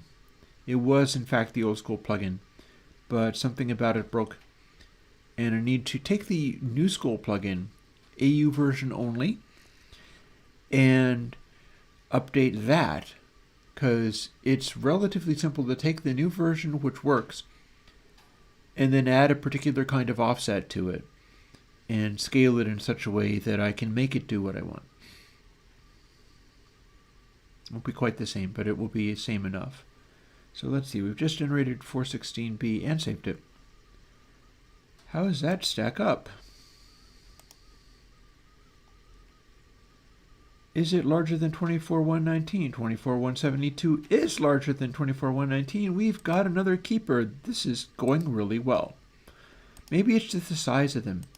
Maybe these larger ones are actually turning out to be more likely to succeed than the smaller ones. I don't know.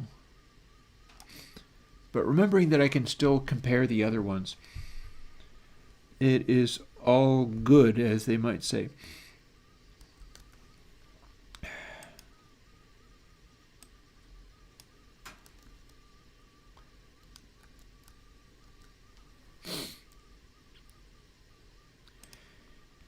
One thing I'm going to need to do a little bit more going forwards is on the streams, I gotta kick back and play Minecraft a little bit more often.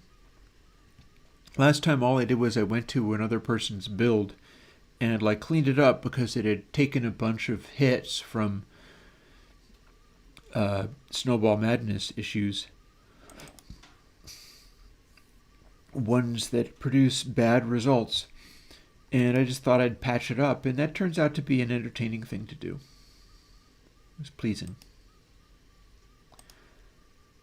And their XP grinder is truly effective. Although the reason I was wanting to fix it up was because I was going to use it for a purpose that proved unuseful.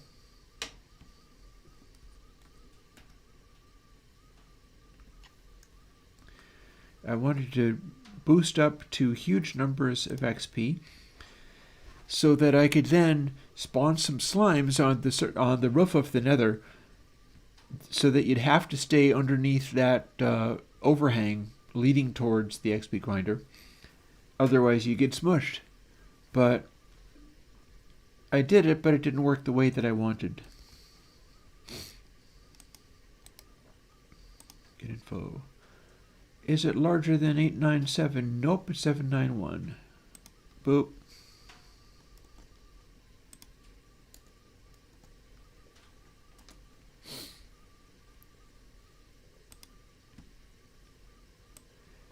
Yeah, I had this vision for like people going up there and then all of a sudden, oh my goodness, what the heck is that? Giant slime attacking them. But the slimes didn't really attack. They get large and then they don't attack. You're too far away. Their attack box doesn't scale with them. So they wind up being so big you'd have to like literally be inside them in order for them to attack, and that's just boring. So I made a humongous slime and then just destroyed it again.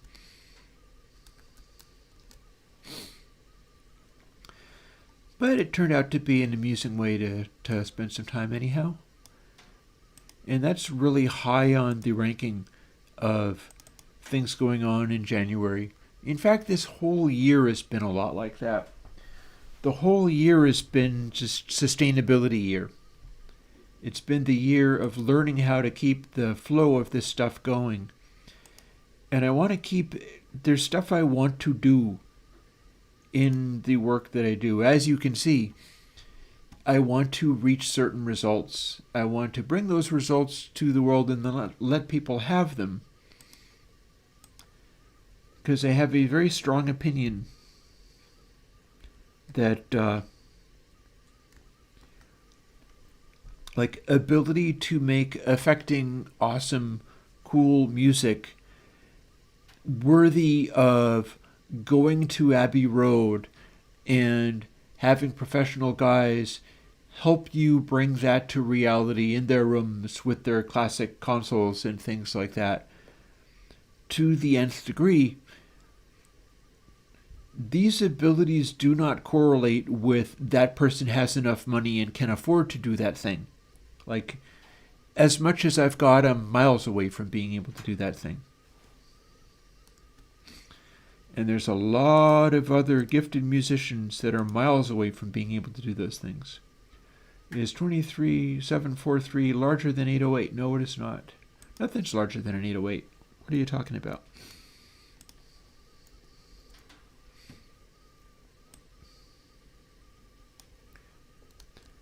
Entire genres come out of inaccessibility of particular gear. Whether that be house coming out of people had cheesy little things and they're mixing onto a tape deck and they don't have a recording studio, but they do have like a sampler and an 808 and a 303 because nobody wanted those and they were being thrown away.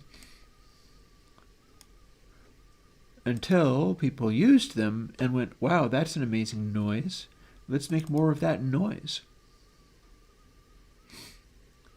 And it all kind of ties together with the way people experience noises. Like, I think there's a reason why wildly experimental abstract computer music has tended not to be particularly mainstream. Like the noises you can make in like Max MSP and C-Sound and so on are very interesting, but they don't really coincide with the harmoniousness of people's experience of sound as sound. So there are many great possibilities, and it's very interesting, and your curiosity is aroused. But that's not the same thing as I have hit upon something that sounds really cool and people love it.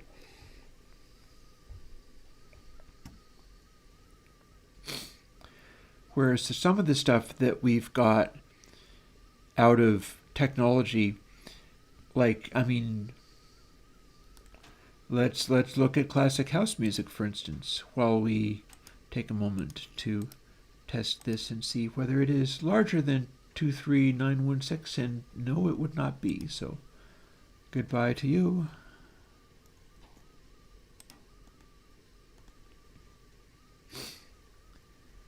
The fact that you could take machines and make a beat with like bass thump and, you know, sharp, clear, aggressive attacks that are one of the things that I gravitate towards. And I have some ambitions as far as my electronic music making is concerned, which hopefully we'll see fruit at some point. The manufacturer of modular stuff, Whimsical Wraps, I'm like on their mailing list now, because what I need to do is get one of his new versions of the plugin, the module called Mangrove. Mangrove is a weird little oscillator that can have very kind of, you can get sort of clarinet sounds out of it and things, but more even relevantly than that, it's this weird little oscillator, which I'm not exactly even sure how it's done, what's producing the noises of this. Whether it's analog, whether it's digital, don't really know, don't really care. I have Just Friends, and I've got actually spare Just Friends that I'm going to be selling off. I don't really need more than one, honestly. And that's strictly a digital design. It's just a clever one. It's one that is very useful in its way. But the thing about Mangrove is it does this thing where it like chases pitches. You can have it chasing frequency and using a input sound to control, like if you hard sync it or soft sync it, it can do crazy things like weird sub-octaves and stuff. And to the point where if you throw the right combinations of frequencies and things at it, it can just sort of squelch and freak out, making garbling or screaming noises and just be the most off the hook thing, which of course I love. I love that kind of craziness, but the reason I need one is because my whole system is currently designed around one of my Zox boxes as a tempo generator. And the reason I mentioned that is I talked about electronic music, like house music. Oh, this is an even larger one. Hello. But is it... when? No, it is not. Larger than 24,131? No, it's 2410. It's not quite larger.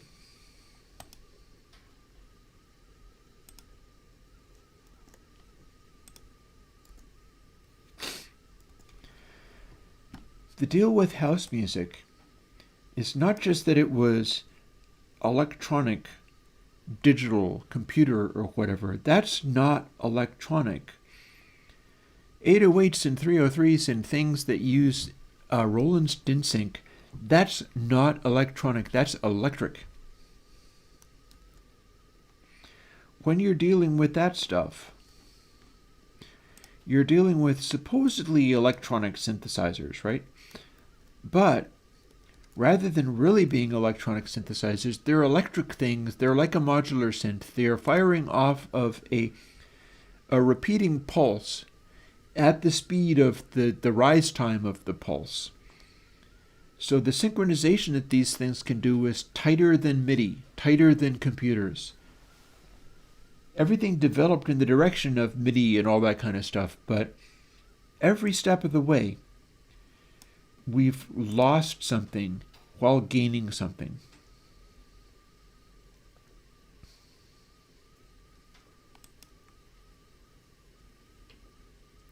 Did I just... okay, over to the next stage, which is here. So when we went from like Roland DIN-sync and whatever to MIDI, which is something that did in fact happen, and then to DAWs doing MIDI, we went from a electrical machine that could make these synthesizer noises but trigger everything off of a input pulse that was just shared among different machines. So you'd have like your 808 and your 303, or you'd have maybe a 707 and a 303, or who... I'm trying to think of the one... 606, yeah. 606 hats, as heard on Steve Albini's Big Black. The speed of the drums and so on are being transferred to the synthesizer that's doing basses or quirps or whatever. And those are all triggering very, very, very, very, very, very rapidly. They're all triggering within the space... Have I... What? Do I already literally have... That points to yes, so we're going to call this 358B. And see whether it's good enough to care about whether to change the name of that one to 358B. Amazing that I'm already duplicating them. I'm probably not going to have to duplicate that one.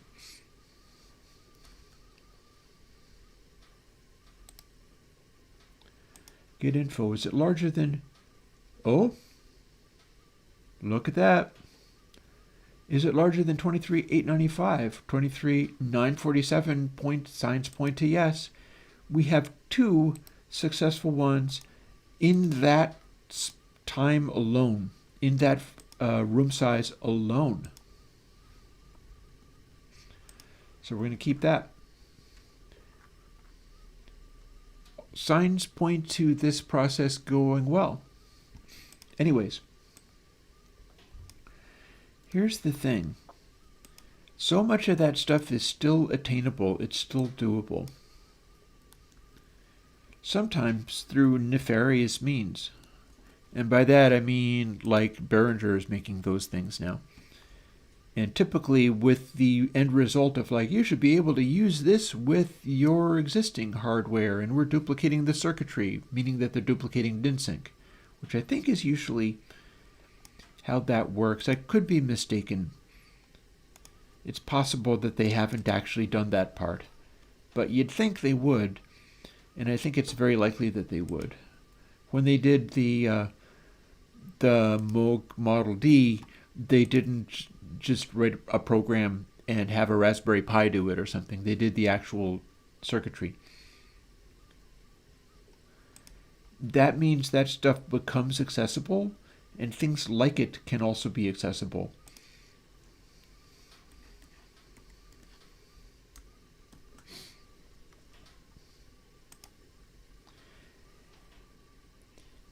So if, like, Classic House, for instance, has a groove that is difficult to replicate in the DAW, you might ask yourself, well, am I using a studio with electric timing on my various groove boxes and things to produce this groove, or am I trying to do it using internal MIDI on DAWs that are firing samples and stuff? Similarly, there's entire genres that came out of, let's see, one thing at a time. Well, I'm doing several things at a time, but I mean, oh, there's no way this is gonna, nope, we gotta be 23.8, but we're 23.5, don't even need to check get info. Out with you.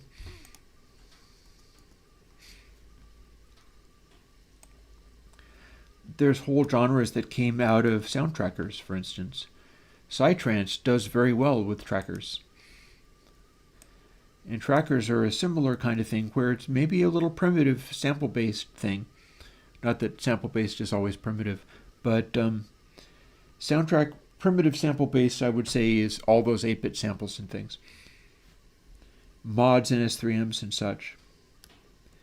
That stuff is capable of triggering all of the attacks very, very, very, very accurately because it's literally synthesizing it all on the assumption that it's not waiting to fire different instruments in MIDI or something like that. There is no MIDI. It's just synthesizing everything from sample to sample. So it's a purely digital version of the electrical accuracy that you can get off of the Roland DynSync stuff or modular things.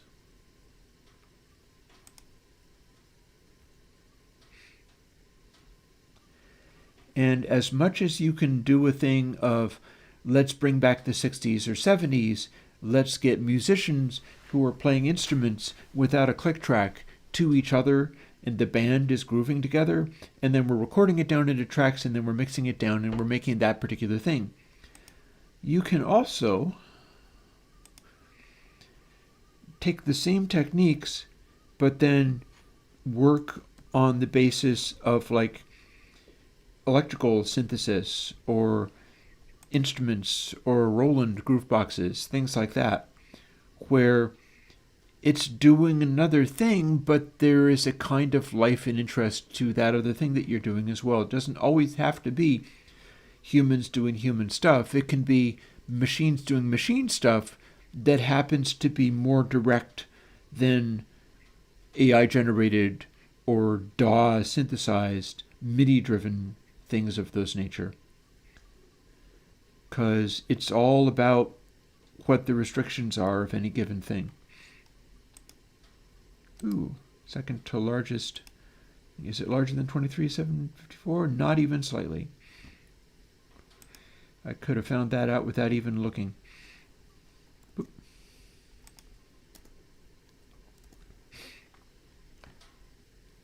It's going to be exciting listening to these when it's time to listen to these. Quite a large number of successful ones. I am pleased with how this is trending, because it's taken me forever, but I'm used to that. This is what I get paid for, is that I'm doing the work rather than just being like, I put a GUI on it. Isn't that cool? Anybody can talk a big game, but being willing to go through and do the actual work is something that will always matter. You could take a chat GPT or whatever and be like, design me a press kit for selling my latest plugin to make me a lot of money, and convince people that the reverbs are silky and rich. And you could use something like that to literally fake that thing and then run away with as much money as you can get before people find out that you've actually just taken Freeverb and run with that. I shouldn't be so mean about Freeverb, except for that it is the only reverb that lives in the Godot engine. I can't currently work in the Godot engine with reverbs of my own. I can only work in the Godot engine with delays or Freeverb. And all the filters are actually biquads. That said, the filters can be stacked biquads, so there's that. But what I've been able to do with it is somewhat limited. Okay, is file size larger than 24? Nope, it's 23.9. Don't even need to look.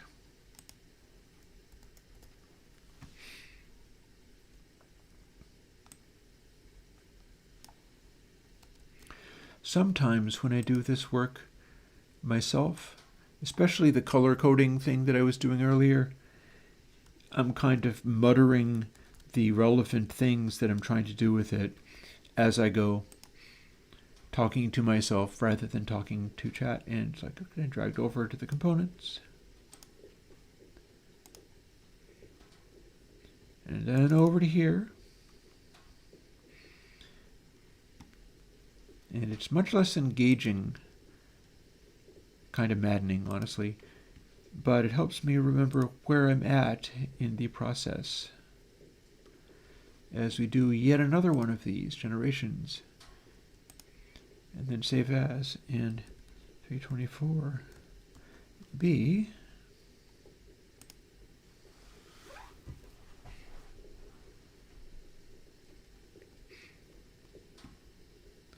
You might be able to hear the kettle boiling at this point, which, like I said, that's good. That means that it's not going to get too dry in here. 30-second warning for ads for people who are experiencing those things. I specify because I wouldn't put up with it. 23737, 23807. Hello, we got another success. Yay! Onwards. Loving how this is working out. Honestly, loving how this is working out. Look at all of these potentially nice... I mean, they don't all have to be nice, but look at all these potentially nice results. So saving me the trouble of audio testing every single one. Instead, I can do only these, and then I'll audio test only these. And it's helping me restrict things even further. But the fact that you can correlate that, is nice. You can correlate the quality of the reverb with how incompressible it is. And that just makes all kinds of sense. It seems like it would make sense, and then it does make sense, and it actually works. You could automate this. I'm not automating it, but you could automate it. The funny thing is, we're not even talking like MP3ing it or anything. You could do something with that as well, but this is FLAC. This is lossless. This is measuring what does it take to encapsulate every tiny bit of information. And then the more info you have to, the harder it is, the better off you are as far as sound quality is concerned.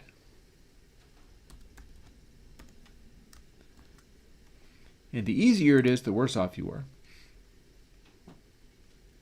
It just makes a lot of difference being able to reference these things on a sort of byte-by-byte basis, because I've wanted to check into this, but it threw me both the fact of how tricky it was Trying to figure that out. 24, is it larger than 23.7? Oh, hello. We might have yet another. 23.9 is larger than 23.737. Yay! This is coming along really well. It's coming along so well I might quit and play Minecraft.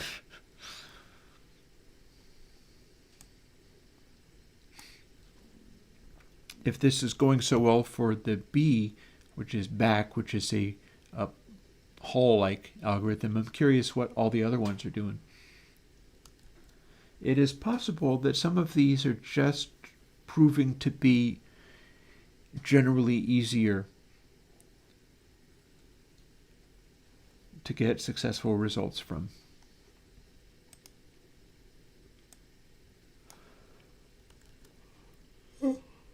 Dear me. I got 1 more hour to go. Where was I at? Okay, save, build.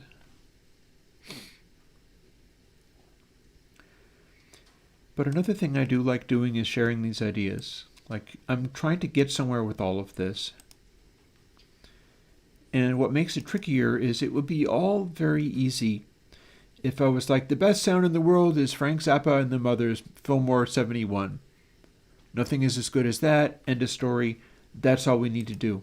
But I'm not satisfied with that answer. Everybody has their own take on what is amazing. So the question becomes, can I take the kinds of performance that can produce those outputs and then apply them to something completely else? And I'm quite interested. I had begun talking about Whimsical Wraps' Mangrove module. What I want to do is get my Zoxbox, which can drive a modular synthesizer. It puts out CV. It puts out CV and gate. So you can have it drive a modular synthesizer, and because I have the oscillators and the filter separate, what I can do with it is this. Let's see, have I saved that? Yes, I have. Is it larger than 23.9? No, self-evidently not. Oh, and we're going to go on to the next one pretty soon. What I can do with it, and I've done a fair bit, including Taming the Zoxen, that track, which people hear from time to time on my live streams, because it's a long jam. What I did with that was run 2 Zoxboxes into each other. They are cross-modulating each other, FM. And they're not supposed to be able to do that, but I cheated and I made them accessible to it.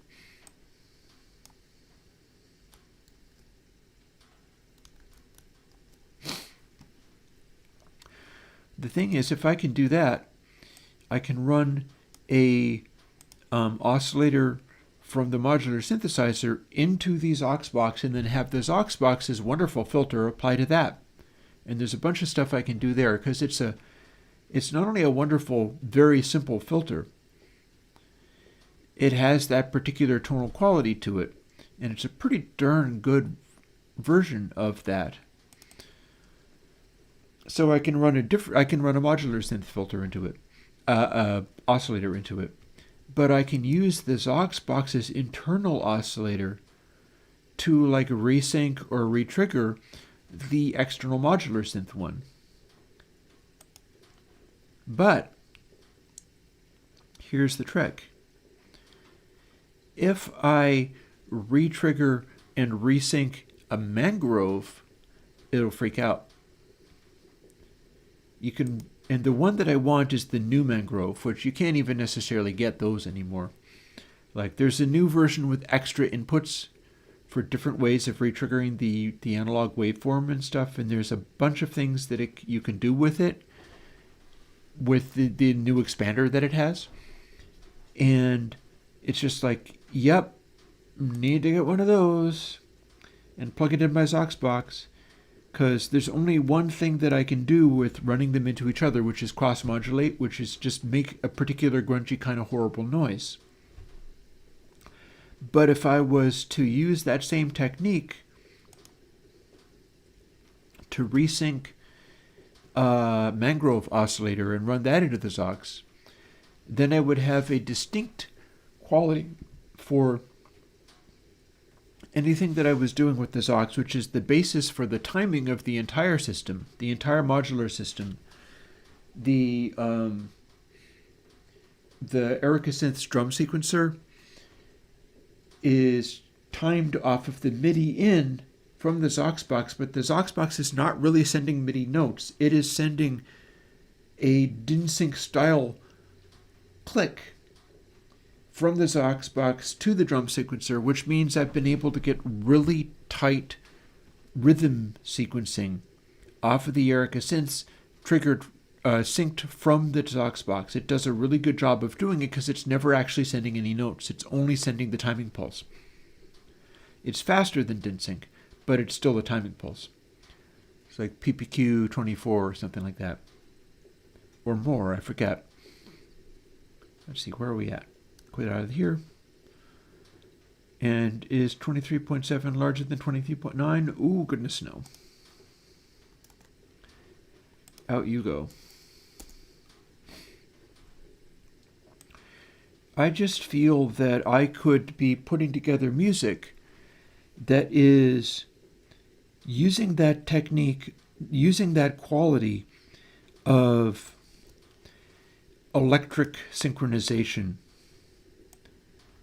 like DIN-sync style, Roland Groove box style, electric synchronization. It is not talking through MIDI. The stuff is just firing off like it was a modular synth.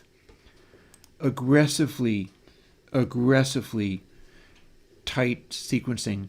But then the Erica Synth's drum sequencer lets me do things like delay the snare head, and I can fire a sample, or I can use the Blue Lantern came out with a snare module that I got that should be better than any of my previous snare modules. Better than the Erica Synths one, because the Erica Synths one doesn't let you do anything interesting with the note. It's just always the same note and always the same decay even. So I'm dissatisfied with that one. But I'm very excited about the Blue Lantern because it's one of those electric snares, but you get to shape it in a bunch of interesting ways. And you can, the note that it generates is not just a boom, but it's some kind of wild frequency modulated thing where you can sweep it down and you can do a bunch of stuff. And then there's filtering that you can put, and you can modulate the filtering on the snares part. Just all of this stuff that you can do, and that should make it a much better snare while still being essentially synthetic. And I do have a nifty kick drum that I've never actually used. I got it at a brief video on it. It's the Portal drum, but I haven't actually put it to work. It just feels like I should be able to do a electronic album that incorporates a bunch of this stuff and really makes it be a strong character. What the what? Did I not? I didn't remember to apply the reverb. Let's try that again. That was a very silly mistake. That's why it was so small, is I didn't even apply the reverb. So if you don't apply the reverb, it's a much smaller file. But when you do apply the reverb, we get this. Maybe I shouldn't be going all the way until 4. No, I can probably do some. I can probably go some of the way towards 4. I'll see how many are in some of these other categories. Apply. But yeah, as much as I like doing the 70s rock sound and stuff, I gotta wonder what would it be like to take some of these electronic sounds, and I've done little bits of that in Taming the Zox, and there's a section that feels like that. In fact, here, we're in the middle of doing this, but this is alive as well.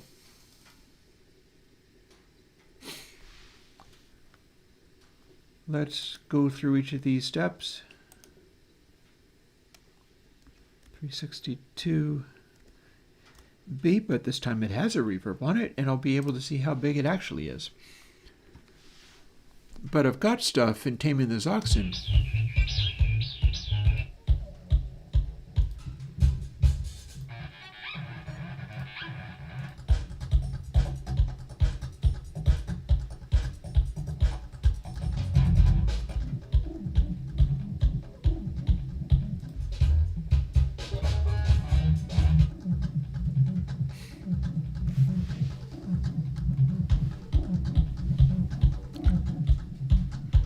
See, I can do that. That's definitely just all modular stuff. But it's cool in its way. Oh, what are we looking at here? Is 23,990 larger than 23,909? Why, yes, it is. We have another success.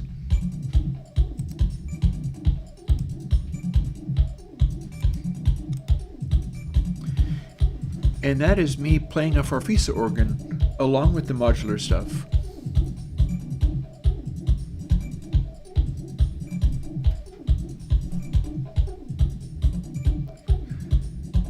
So all these things can find a place, you know, or here's another section. It's pretty much a very distinct kick in here, but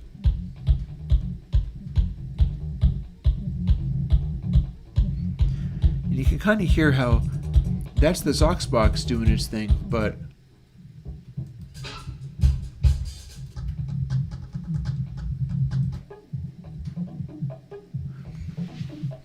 I can make cool noises. It's just a question of, is this the only cool noise I care about? And the answer is no, I'd like to do other stuff than that. Or there's just a beat.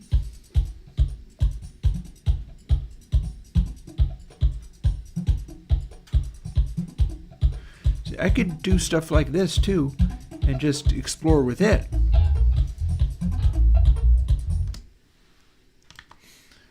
And that could be interesting. But mix it, like that is actually a mix over a console MC. But I could mix it in whatever makes me happy. And then just kind of go from there. And that could be interesting in its own right. I've really been exploring some of the ways of being able to get creative with this stuff. Like, I went and got one of those little X-Key portable keyboards, which I can't wait to run it into my micro piano, because the X-Key, it's that little aluminum with chiclets on it keyboard, extremely unpleasant playing experience in that it doesn't feel like anything, and when you hit the key it always goes clack, and it's just appalling. Like here, I've got it right over here. Here's the sound of it.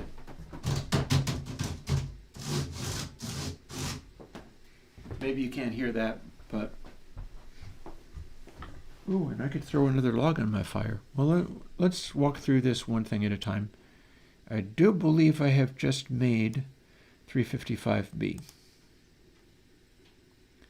Let us now see whether 355B qualifies as good or not.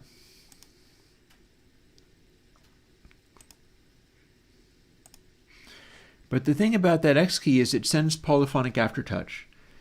And I have a Novation Summit. It's one of those things that I eventually got where I was like, this is a luxury car, and for the times that I want to do things like this, this is what I want. It's similar to some of the modular stuff that I built myself, but in a way more slick, polished, professional way of going about it. And it receives, but does not generate polyphonic aftertouch. So with the combination of those two things, the big flagship synth, which can make glorious analog-y tones in a very sophisticated way, It's a little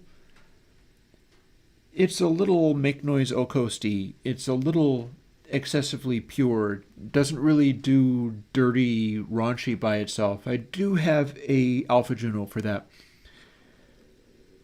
But the combination of that with the X key means that you can do your Yamaha CS80 kind of chord synthesis things, pushing a note and having the filter go on that note only.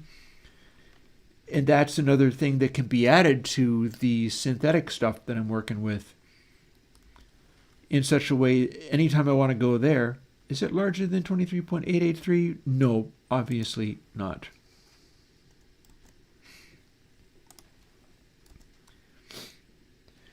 You know, these are all possibly exciting things that could be worth doing. And I'd like to get into more of that in the coming year, whether or not it ends up providing me with what I immediately think I'm going to want. How many of these do I have? Oh, a whole bunch. Oh yeah, no, this is another really big collection. Then F, got a goodly number of these as well. Oh yeah, loads of those.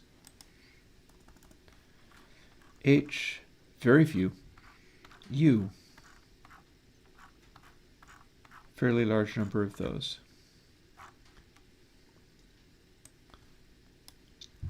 So I'm guessing since we're not actually listening to these as we go, I'm not going to worry about that part.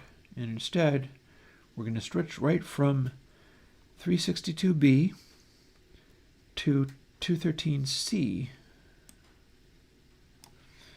and do some of these while we can. 45 minutes or so until it's time for me to log off for the day, go about making some food, and deal with the things that I got to deal with.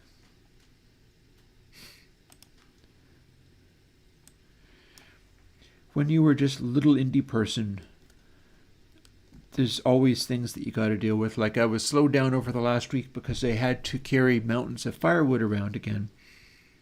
Although I'm very delighted at having fixed this. Let's see, build, drag to components, fire this up,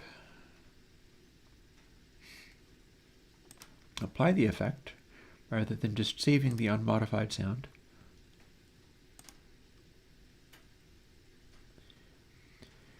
And now we are on chamber sounds. And we'll see how natural those can become. Same principle applies. If it is incompressible, that bodes well for whether it's going to sound good, and we've got enough of them that qualify that I can just use that as a guillotine. Just like, okay, it has to do this from now on. Otherwise, it doesn't even get out of the gate. And is 22.9 larger than 23.1? No, it's not. So the first one fails the test.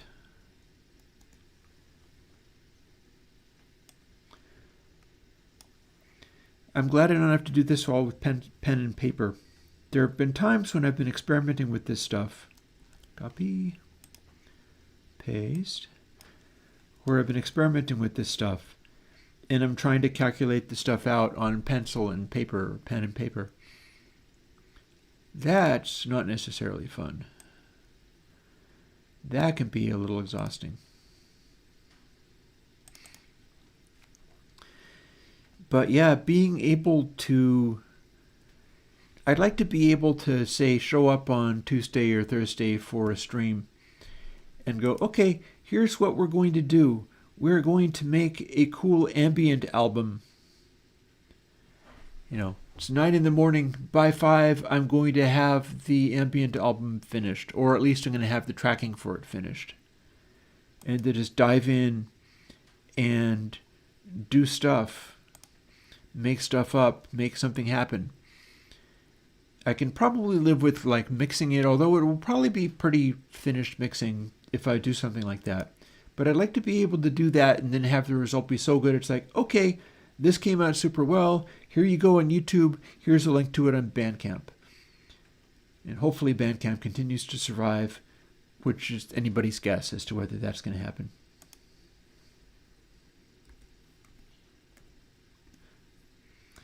But yeah, so much of what I do is about giving the support to people who want to do that themselves, make their own music, be inspired, or be able to jump into doing this kind of thing and be able to do it even when they are like trying to cover their costs on Bandcamp, and then Bandcamp goes out of business because First Epic buys it and then they sell it to somebody else, and so on and so forth, and blah. They can do that all day long. I can still resist it. 23, is it larger than 23? No, it's literally 23. Let's see how close it came. Is it larger than 23092? No, it's 23016, which is close, but it still didn't make it. Satisfied with how many of those we got, though. How are we doing? Are we getting a lot of chambers?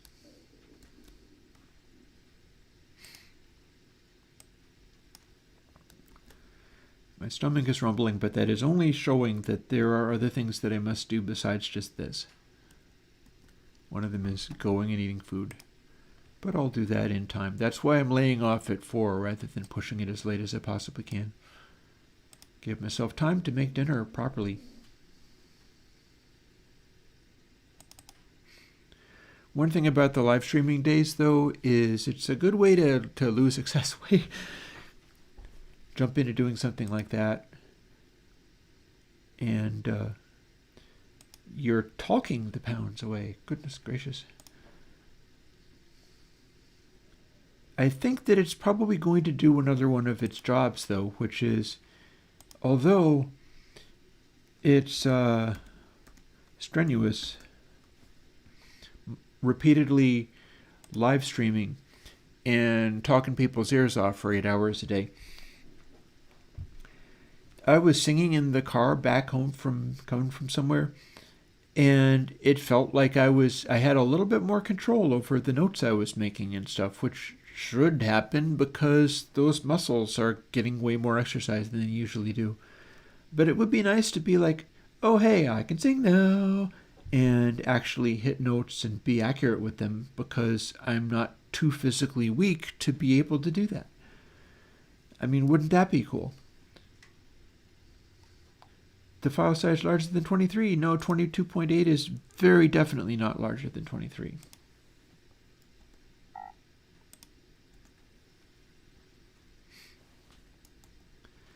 We're not getting any of the chambers. Hopefully we'll get one of the chambers before the stream is done, because that's the point where I'm turning in for the day. Happy about all of the B, though.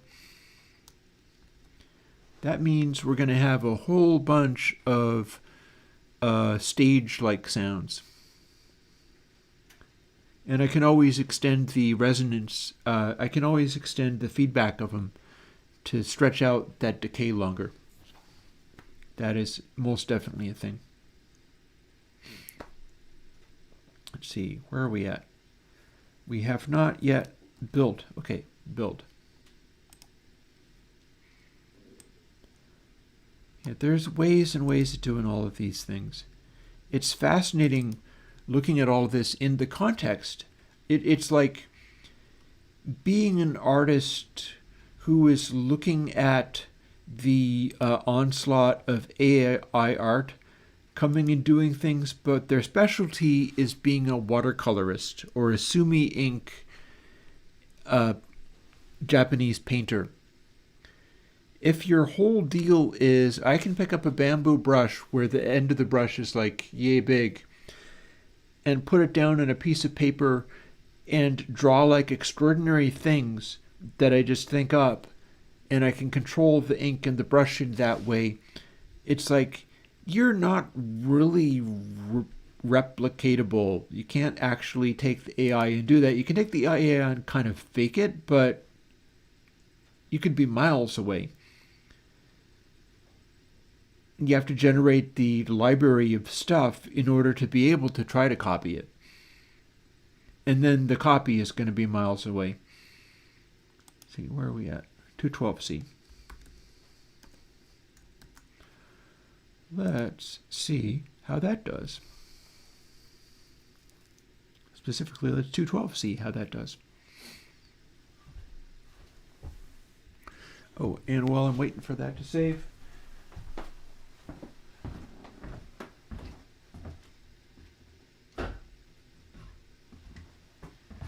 continually throw in more firewood so it doesn't get too cold in here.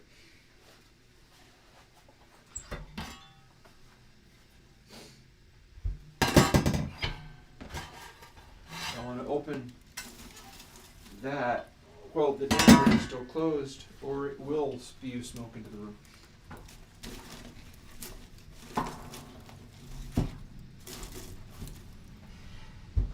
And I do not want smoke spewed into the room. Yeah. And another part of it is actually making a point of going around doing this kind of stuff and being elsewhere in the room and still talking to chat. Because the way that works is I'm not on mic anymore. So I can still be heard, like even if I walk out over here, but it involves me projecting my voice as if I was singing and still being able to control it. Going that far off mic and stuff. So that also has its uses. Let's see, 212C, done. Does it qualify? Is it larger than 23.137? Almost certainly not. Let's check. Nope, not even close. Chambers are not doing very well at the moment.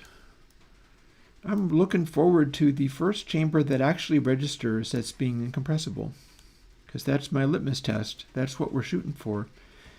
And those big halls there did really good. It should be able to compensate for the smallness of the rooms. I did my level best to make it compensate for the smallness of the rooms, but we shall see. This is kind of all depending upon whether I figured that part out correctly. And I think I did, but we shall see. I could have the algorithm just favoring 300 to 400 without intending it.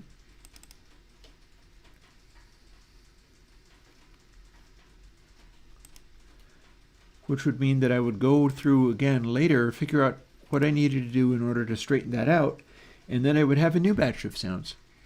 But until then, it would be only the chambers that were just extraordinarily good would show up. But there's nothing so wrong with that. That's fine too. I'm just curious if any of them show up, because I know some of them showed up previously. The ones that I was really lacking on were plates.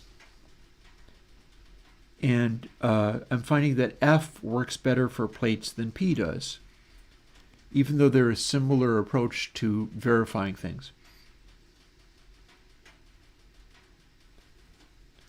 Close. Are we larger than 22.9? No, we're 22.7. Don't even need to look. Okay. We are trying our level best to get something out of these. I wonder if we will. I feel like that would be a nice end to the stream, is if I get one, I'll play it for you over the little tiny laptop speakers.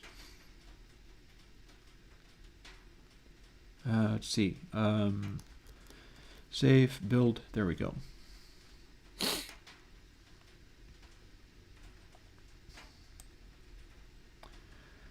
Like one of the things I was thinking about so much earlier today was the, oh, what am I doing? That David Gilmour thing. The ability to put a guitar and a guitar amplifier, big loud guitar amplifier, in Abbey Road Studio A, this big, loud, clean, maybe with the compressor. I don't know what he had plug-in pedal-wise.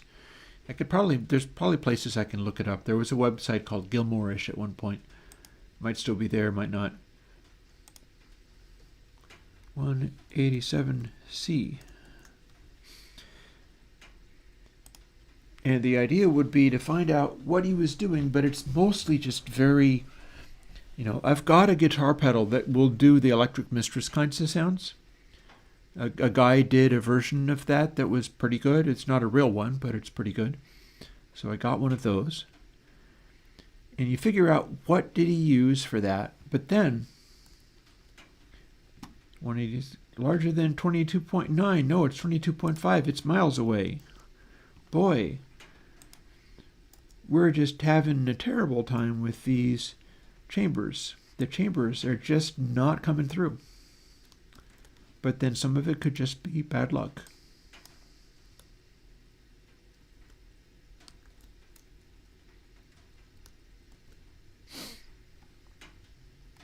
How many things do we have in trash?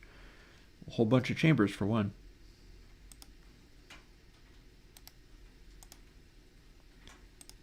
The funny thing is we have like the capacity for duplicates here as well. Like there could be any number of 214s in this list, and I won't know until I get through all of them. If some of them end up being inadequate, then we'll just delete them and never realize that there was duplicates. So that's one handy way of dealing with duplicates.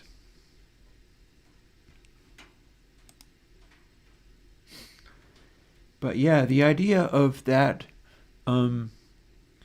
David Gilmour sound, and if you can get the sound together, all you have to do is finger the notes and go bing, bing, bing, bing, vibe for days. And a lot of that is just the fact that he is in Abbey Road Studio 1 with a really loud guitar amplifier, and the microphone is far away. And that's providing that enveloping sound is the legitest enveloping sound. It's like, never mind old school digital reverbs, never mind EMT 140. That's a room. It's a symphonic room. So being able to duplicate that in the box, and then also cover the fact that, like, you'd probably be doing the reverb relatively clean, and then have, well, no, actually, no, you wouldn't, would you? Hang on. One thing at a time. I need to save this as 214C.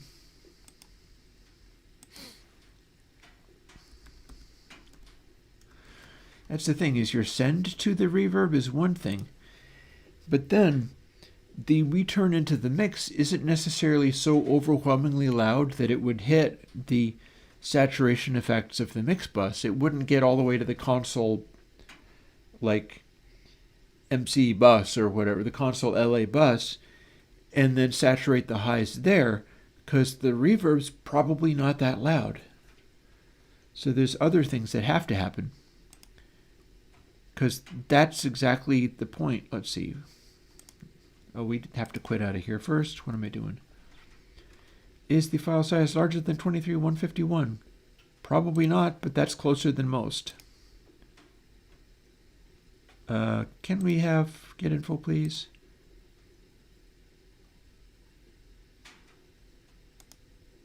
There it is. Is 23,113 larger than 23,151? No, but this is getting closer. This is suggesting that it might be possible for all these guys to produce some successful results. It's going to be largely random. Not completely, but some of it's going to be on the random side. It, like, the kinds of algorithms that I'm working with also are going to have an effect there. Like, I bet I have some in the U category, because unique. Did I just do this? Did I delete this? Do you remember whether I just did 212? We're going to do it again, because I don't remember.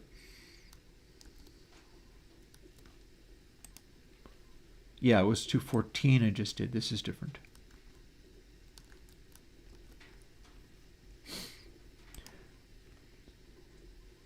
Yeah, so doing the incredibly loud reverb, you can't just do it super clean and then go and run it into the mix bus and have it distort there, because it's not going to be as loud there.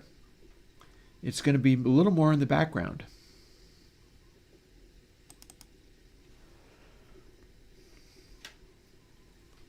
Plus, the quietest part of the reverb tail is the most regenerated, but it's going to be the farthest away from the mix bus doing anything to soften it. It's down in the quiet part, so that's going to be all part of the regeneration kicking in.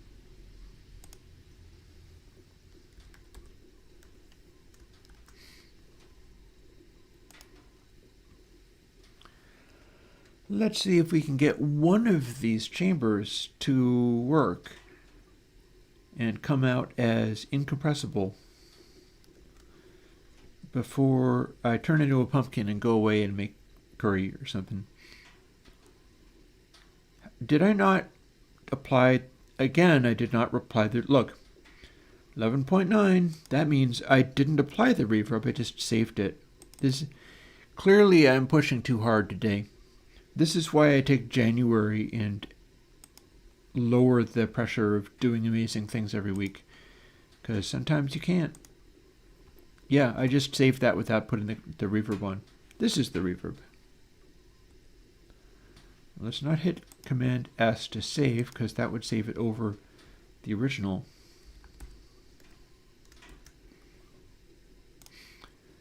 I think it's probably me trying to resolve my thoughts around some of these things, which is necessary for what I'm doing with it all. I do have to think about that global overview. I do find the global overview to be a really useful thing to talk about on stream. But man, does it get in the way of me being able to do some of this stuff. And this is clearly not larger than 23.1 because it's 22.9, so another swing and a miss.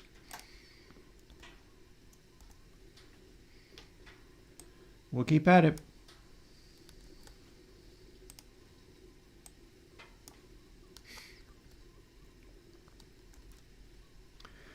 Yeah, so I definitely have to include softening effects in these so that the last bits of the reverb tail can be softened off. That or simply overall filtering. And I do that as well, but I mean,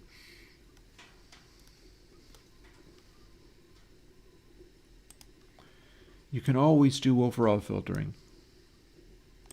It's just not necessarily the same as the sound in air after a really loud sound bounced around for a really long time. That said, it gets more linear as the sound gets quieter and quieter, so that's probably not that big of a concern. It's not going to be like 140 dB sound for long. It's going to very quickly become something else. 204. Hi there, 204. Are you going to be my first chamber that actually counts as good?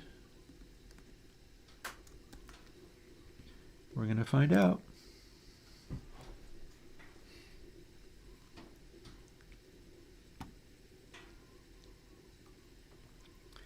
We're going to burn through a lot of these in the last 20 minutes of streaming as you listen to me pontificate about things and watch my fireplace. It's not a fireplace, it's a wood stove. Watch my wood stove in the corner. Is it larger than 23.08? No, it's 22.9. We can be pretty sure that it rounds up. See, 22.9 is 22.925, but it's not going to be 23 if it says 22.9.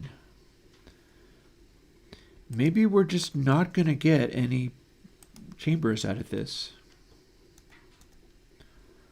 We'll see. We do have options, and I do have other chambers. Incompressible has chambers. I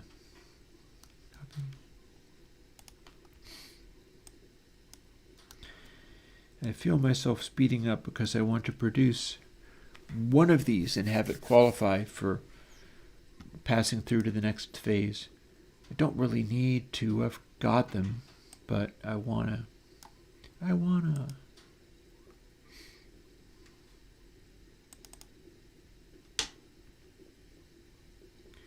If all the really small ones are not coming through, that would be something of an hindrance. I'm imagining now if I calculated wrongly, and so I've got all of these, but then none of the other ones come out, and I would have already thrown them all away. I would just have to run the programs overnight again. Like here's the 223 on guitar.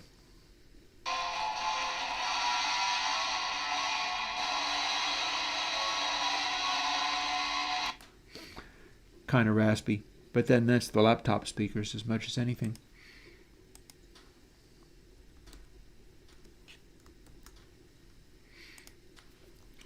Let's see if I just insulted it, because it turns out to be the correct answer, even though I thought it was kind of raspy.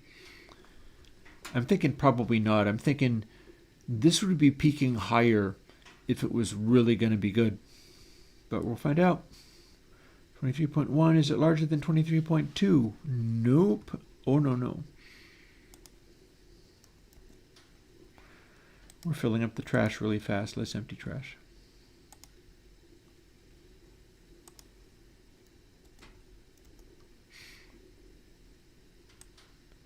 Some of these should work. Jeez. Very cool that I got all those other ones. That's cool, but some of these should work. Those are back, by the way. These are all the variations on plate reverb, so that's promising. I like the idea that I've got a bunch of that. Oh, what am I doing? I like the idea that I've got a bunch of that because that's one of my targets for moving forwards. I want to be able to go into a mix session and have like my tape delay style going and a really giant, huge, deep reverb going, but also a plate style going. And just have that, because on console LA I have fader, pan, I've got bass, treble, mid, and I've got 3 other faders that I can assign to AUXs, and so I got 3 possible AUXs I could use. No, do not save yet. I haven't applied the reverb yet. As we watch Chris deteriorate into nonsense. And I'm not drinking another cup of coffee, though. It's too late in the day for that. Ain't going there. This might possibly work.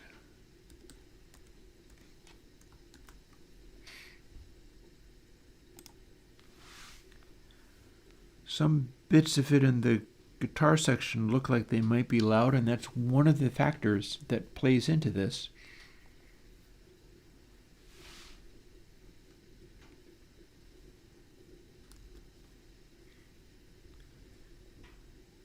Is it larger than 23.2? No, it's 23.1. Again, swing and a miss. Amazing. Well, I would have to do this anyhow, so we can have the drama of if one actually makes it, we can all go, yay! I certainly will.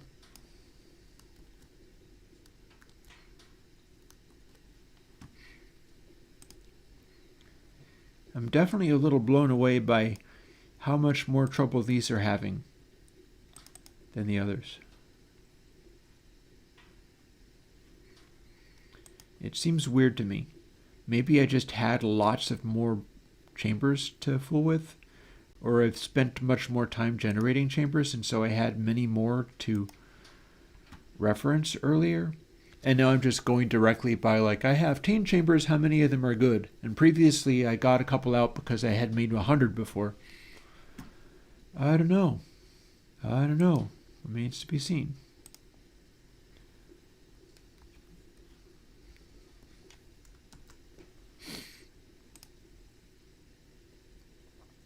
See, those go close to the extremes. That might count as loud. This definitely counts as loud. Look at that. It's clipping the heck out of an alien kitten, so that should count as loud. Larger than 22.9. That says 22.9. Oh, did we get there? Did we get there?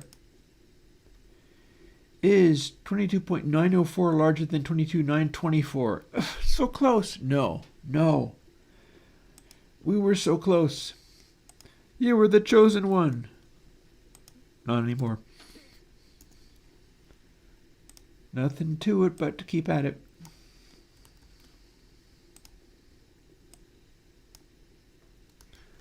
So 186.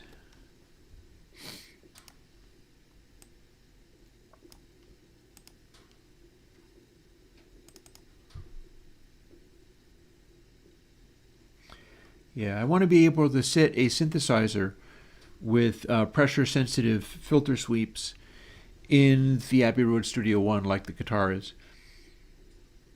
and make noises like that and see whether people like them. I feel like they probably would.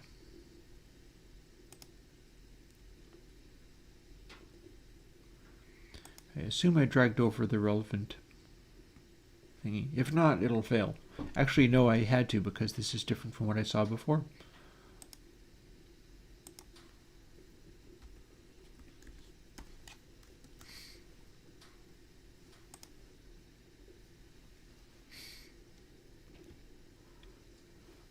Oh, goodness.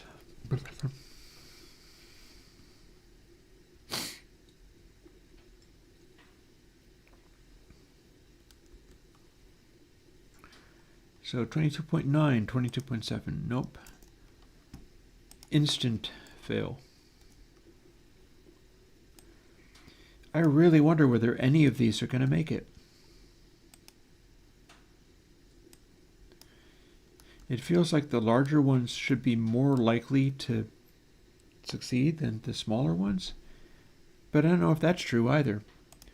I just feel like a lot of these are not making it, and well, I mean, literally all of them aren't making it so far, and I don't know why. So many of the earlier ones were proving incompressible. All of a sudden, these guys are much more compressible? What's that all about? Well, I'll make it worth it if I manage to. Maybe it's just plates in general that are tricky.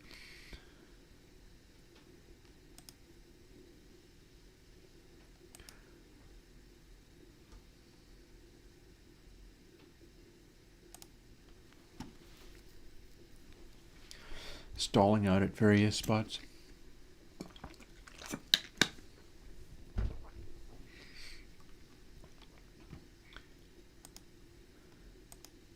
Well, if I can disqualify literally all of these by the time the stream is over, I'll count that as a victory, but I would like to see at least one of them make it. Surely I can have another chamber. I've got, how many? We're going to look on the main screen. 1, 2, 3. Oh, maybe, no, 4. So I've got like 4 chambers. This is not going to be one of them. I'll bet anything this is not going to be one of them. Saved it as 202. This will be larger than 23, but it's 22.9, so sure enough.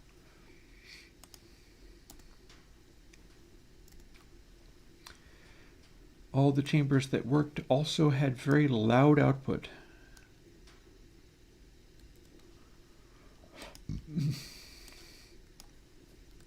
I don't think any of them were as small as 180 seat.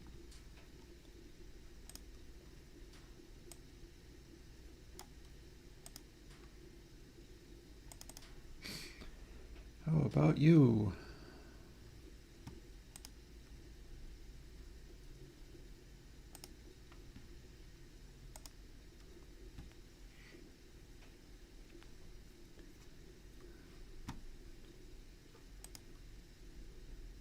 I'm gonna guess nope.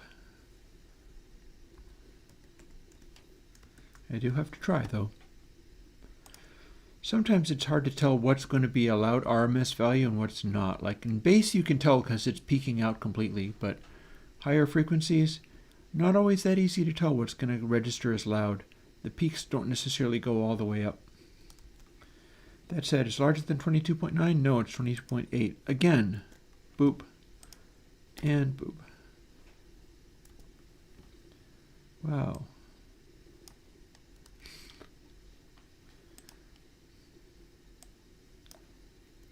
One thing about it, it's claiming that all of these weren't good. So if they all weren't good, I won't be wanting to use them anyhow, and that's fine. It just seems weird. It just seems like, shouldn't I be able to... It might be a different size that would work better for them. Maybe in the wrong size.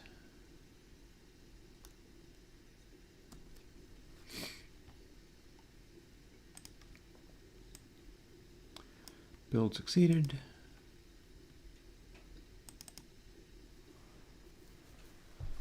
Ugh. Oh, we've got some larger ones, a 227C ahead. We will see if that works.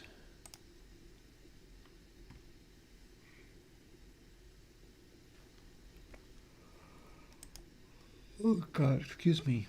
Very tired now. 197C. 10 more minutes of this. We're going to see whether we can make one of these count as incompressible.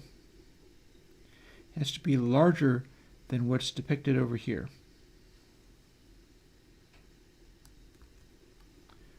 In this case, is 22.8 larger than 23? No, never is. 22 is never larger than 23.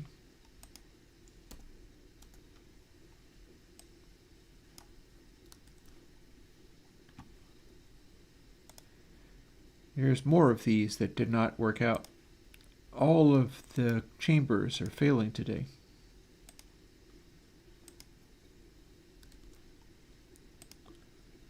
$205.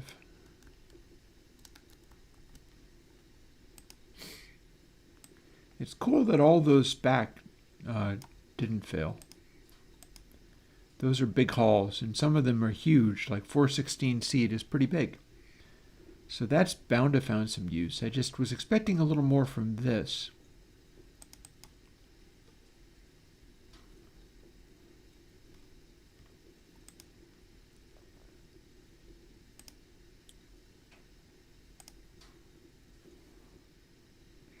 Oh, those are some high peaks. This might mean that this one's loud enough to be counting. Let's see. Specifically, let's 205C. Save this FLAC. Does this rate as anything?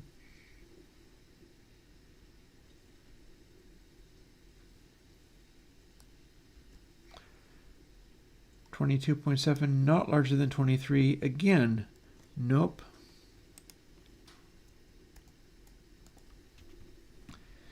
Remembering we did find all of these, so there's something to be cheerful about. Perhaps not this nonsense. My mind is blown at these things. What are they even doing? Why are they being generated as verb impulses if they are so feeble? What's the matter with them?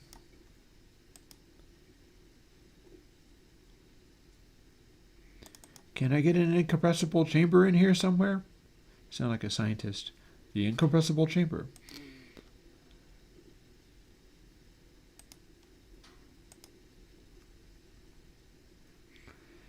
I don't think I could. Oh, that's loud. Look at how loud that is. That's kind of what I'm looking for. I know it's going to have to do that, if nothing else.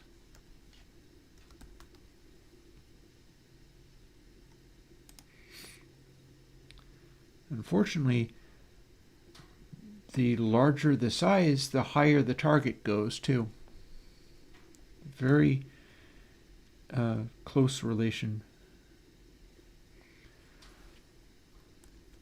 22.7, 23.2.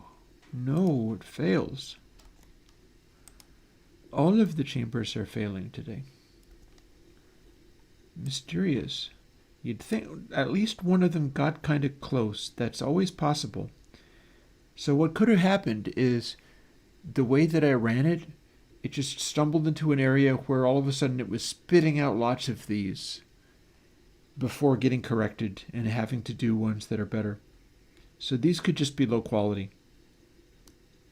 I'm trying to make it so that it corrects itself, especially lower down the run. It should be trying harder to make better ones. That's the goal, that's the hope. Once the algorithm is run for a while, it should be waiting around much longer and trying much harder to get ones that are actually good.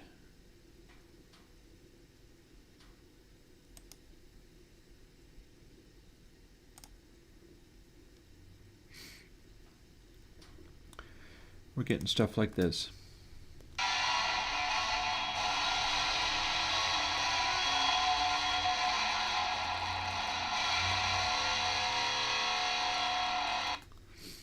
Which I don't know if that really makes it.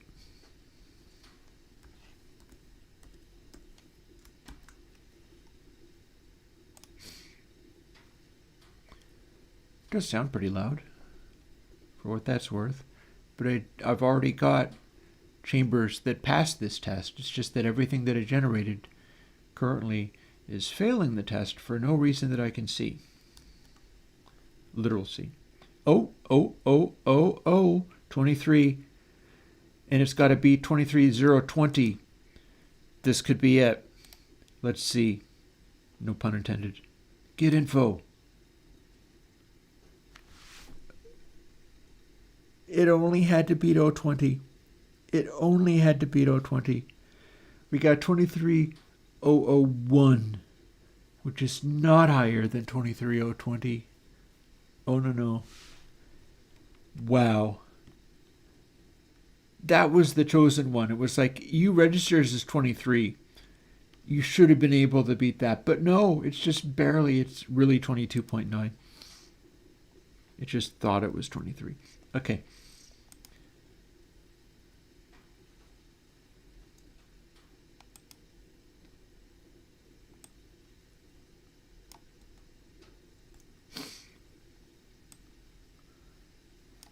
Let's try again. That was actually close. So in theory, if this is all part of the same chain, this might have it getting closer and closer to being good. Like if it's now struggling harder to meet a bar,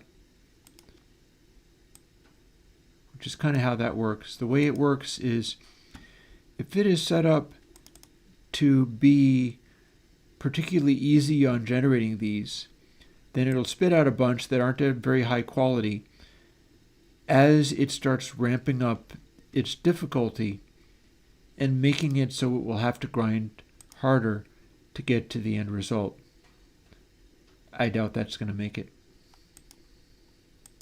That looks far too quiet to me.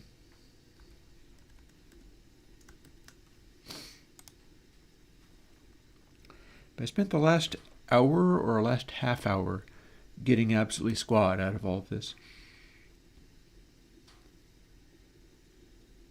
And like I've said, sometimes it's like part of what I'm sharing when I do this. Oh, 23? Could that be? Let's find out. Oh, this one has to be 23.044. Watch out, this is 23.000000001.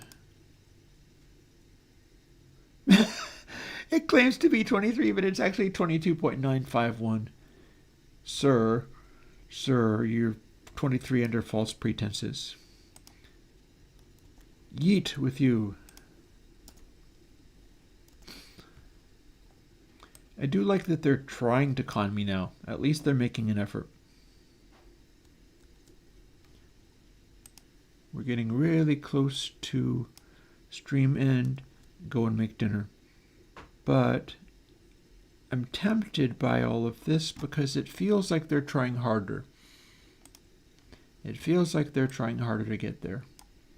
I don't know if that's true, but it feels a lot like they're trying harder to get there.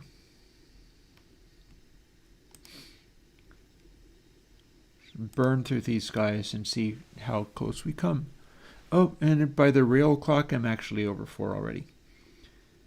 Let's see how many of these we have left to go. Maybe I'll just finish them out, and we'll find out whether there was any of them, such as this one, which is coming out loud, that qualify.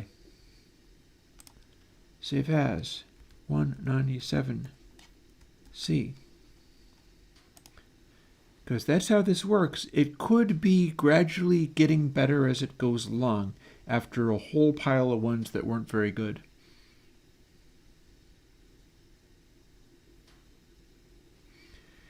We shall see.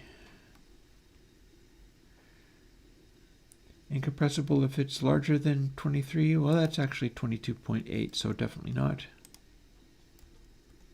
How many more of these guys do I have? 1, 2, 3, 4, 5.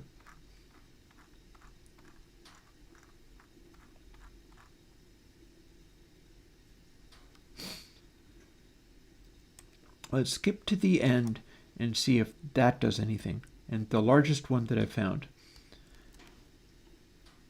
If this doesn't do it, I'm going to log off. It might. Might just. Or it might not. We'll find out. Do the one off the end and see whether that indicates that it's worked to better itself over the course of its brief and pathetic life. Go and test.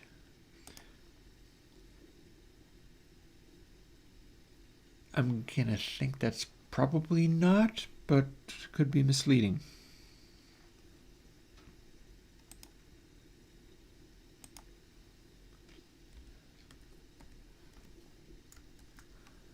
That's a 258, so that's a fairly large chamber.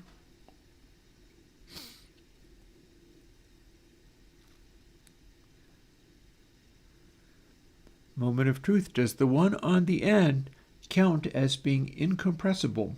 As in, compressing it would take more than that. 23.4, 23.415 doesn't look good, but no, it does not. 23.396 is not larger than 23.415. You skip to the front of the line, and then you're yeeted into the abyss.